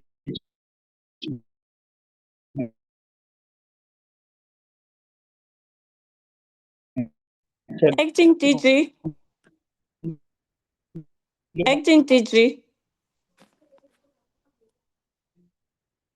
We're losing you again. Of a permit for hemp, for authorization to cultivate hemp, we do terms of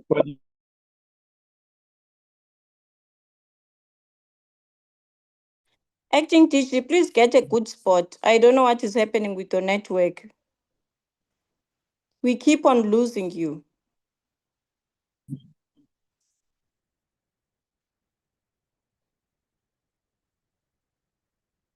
He's gone. Albertina, could you please ask him to reconnect?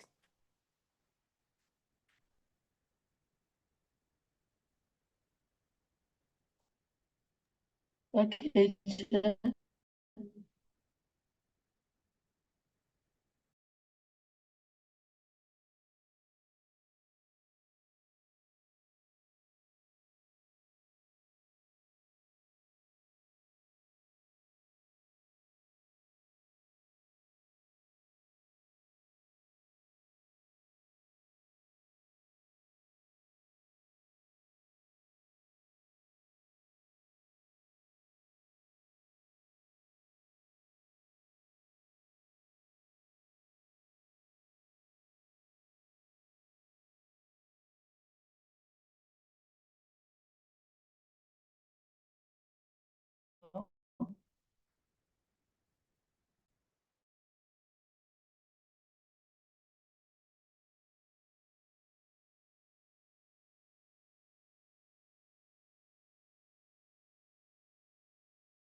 Acting DG? Yes, Honorable Chair, I'm back. I hope you can hear me. Yeah, you are audible now. Just be in that position up until you finish responding. Okay. Thank you very much, Honorable Chairperson, for the indulgence. Apologies, network is failing on my end. I merely was responding to the question by Honorable Mutetwa with regard to cannabis and to the effect that the master plan has been relocated from our department to the Department of Trade, Industry and Competition. They are responsible for the implementation of the cannabis master plan. However, the of hemp is still with our department, and anyone anywhere in the country may apply for a license to produce hemp. We will assist following subject to a few requirements, land size and others. We do still offer that service, but the value chain and commercialization is no longer part of our department's mandate. It is the mandate of the Department of Trade, Industry and Competition. I also need to just add that at the moment only hemp permits are issued by us, not marijuana. Marijuana is still classified as a drug in terms of the laws of the country, and until such a situation changes, we still only offer hemp, not marijuana. Thank you, Honorable Chair.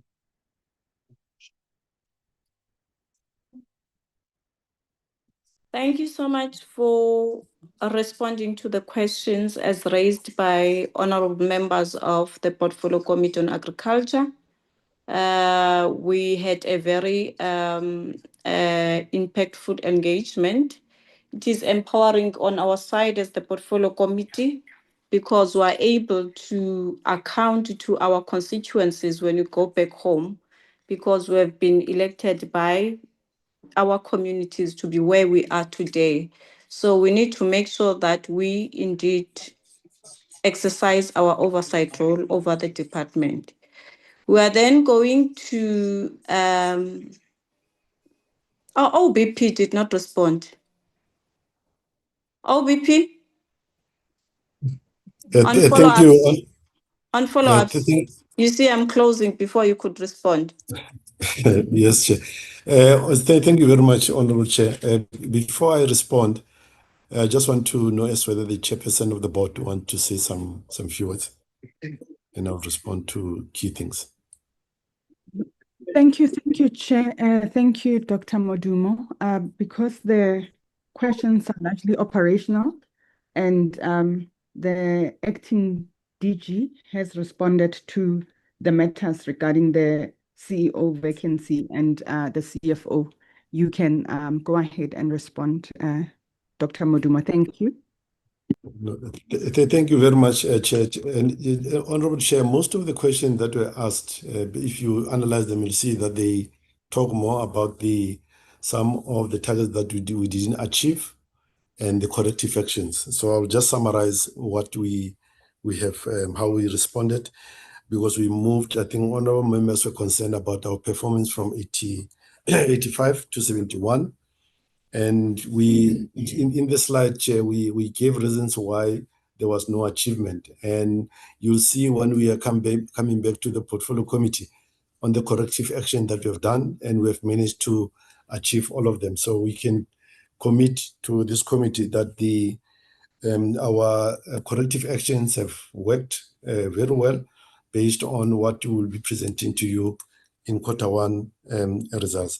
On the product availability, Chair, I think we no longer have a problem with regard to product availability to our clients. It is based on our demand forecasting and sales forecasting that we have aligned properly with our production plan and also our maintenance plan, knowing very well that there might be some anticipated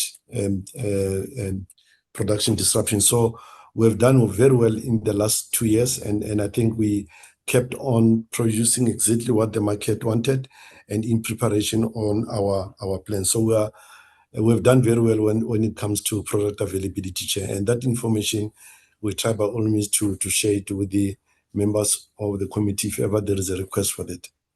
Chair, let me maybe try to explain. I think Honorable Teta was correct with regard to the previous and old business model whereby OBP was working with a Bayer to distribute its product. So that was then old business model, which we changed in 2011.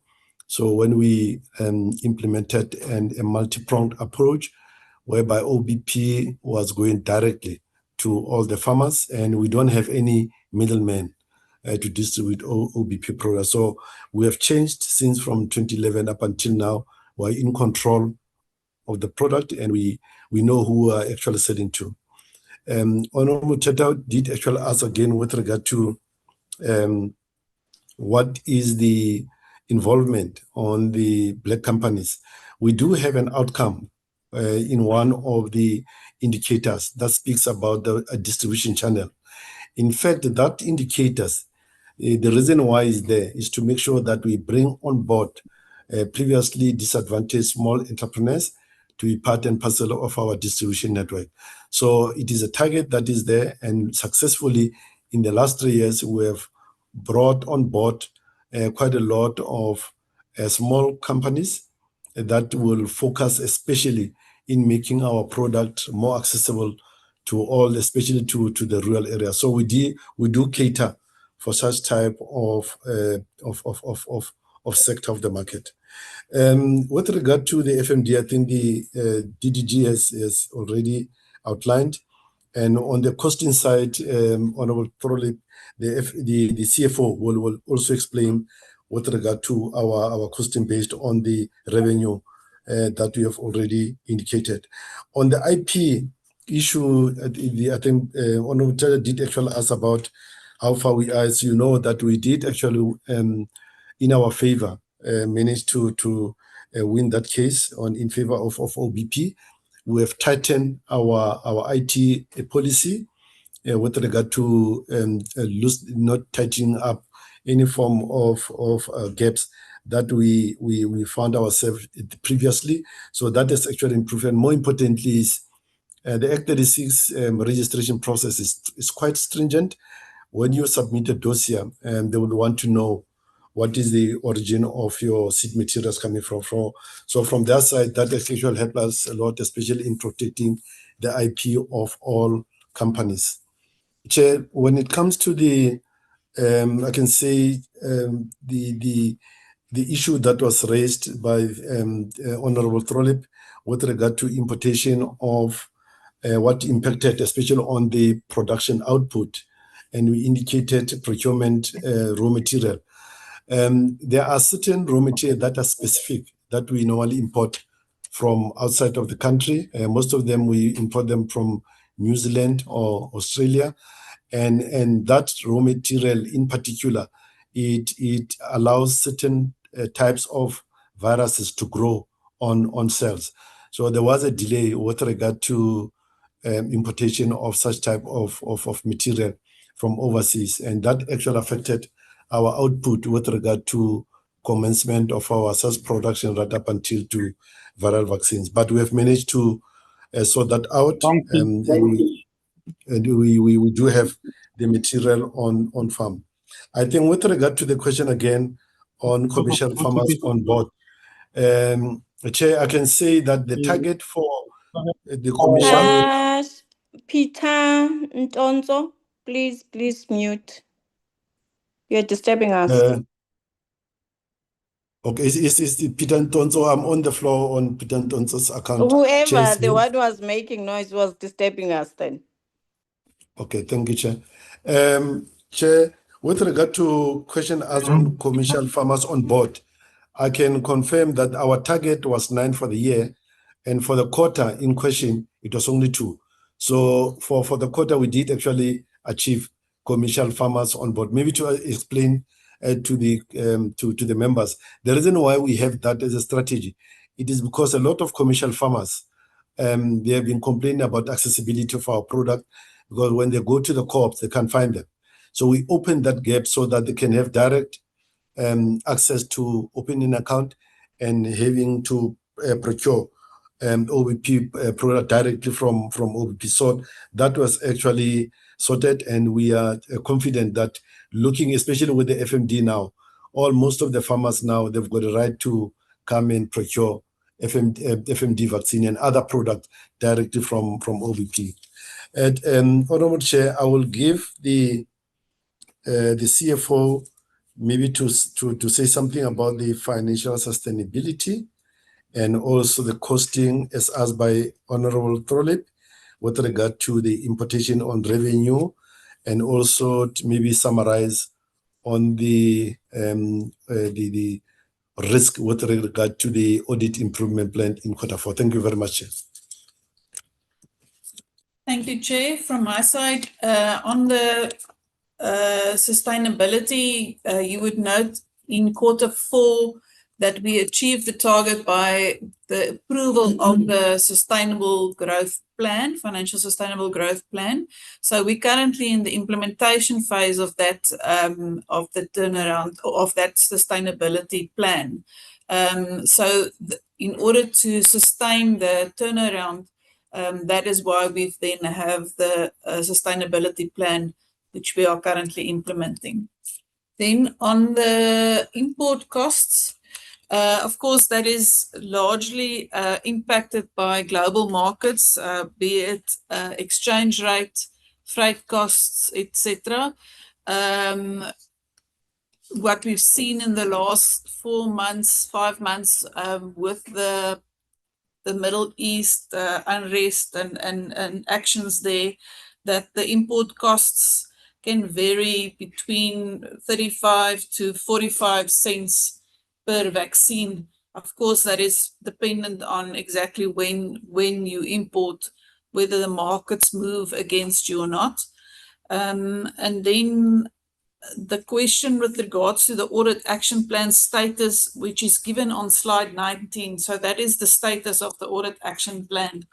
And our risks remain the fact that our infrastructure is outdated, which is why we have that plan to implement the upgrade of the facility, and then the financial sustainability, which I've spoken to. And the last of the risks that I think is worth mentioning is the customer retention risk that we are actively managing. That is it from my side. Thank you, Chair. Thank you very much, Honourable Chair. I think there was one question with regard to what is support of OBP on the department's biosecurity strategy. And Honorable Chair, we do contribute quite a lot, especially when it comes to farmer support and also offer training. And more importantly, on an annual basis, when we have overproduced in certain batches, we normally allocate certain products to the disadvantaged regions of the country at no cost, and we have contributed as again with regard to that part, Chair. Thank you very much. Thank you so much. Acting DG, any parting shot? We just want to thank the committee for the indulgence. We really are humbled by the support and the questions. We find them very helpful in order for us to improve our business. Thank you very much, honorable members, and thank you very much for both the chairs of the boards of the entities and the CEOs and the support team. Thank you very much, honorable chair, and also the team from the Department of Agriculture. Thank you, DDG, I think Komape and Mutseleng, I saw them on the call. Thank you very much for the support, colleagues. Thank you.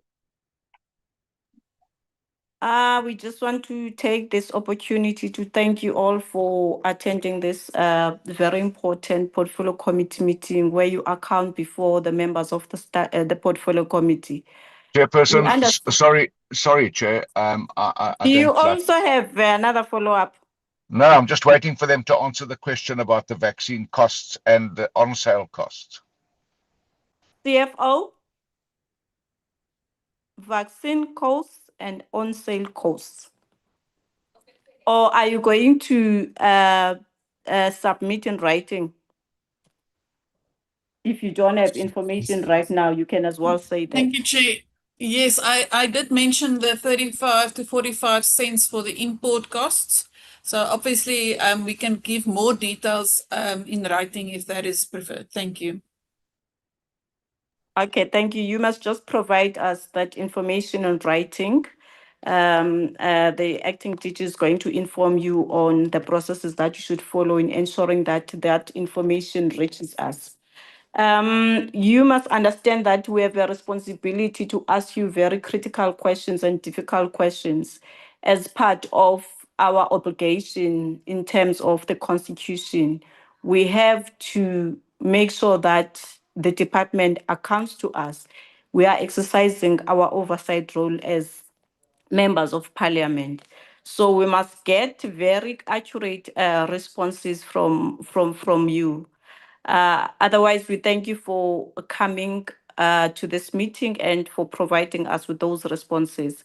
We are then going to meet honorable members next week on Tuesday, where we are going to receive a briefing on the 2025-2026 quarter 3 and quarter 4 performance and expenditure report and the progress on implementation of Audit Improvement Plan by the National Agricultural Marketing Council, together with Perishable Products Export Control Board.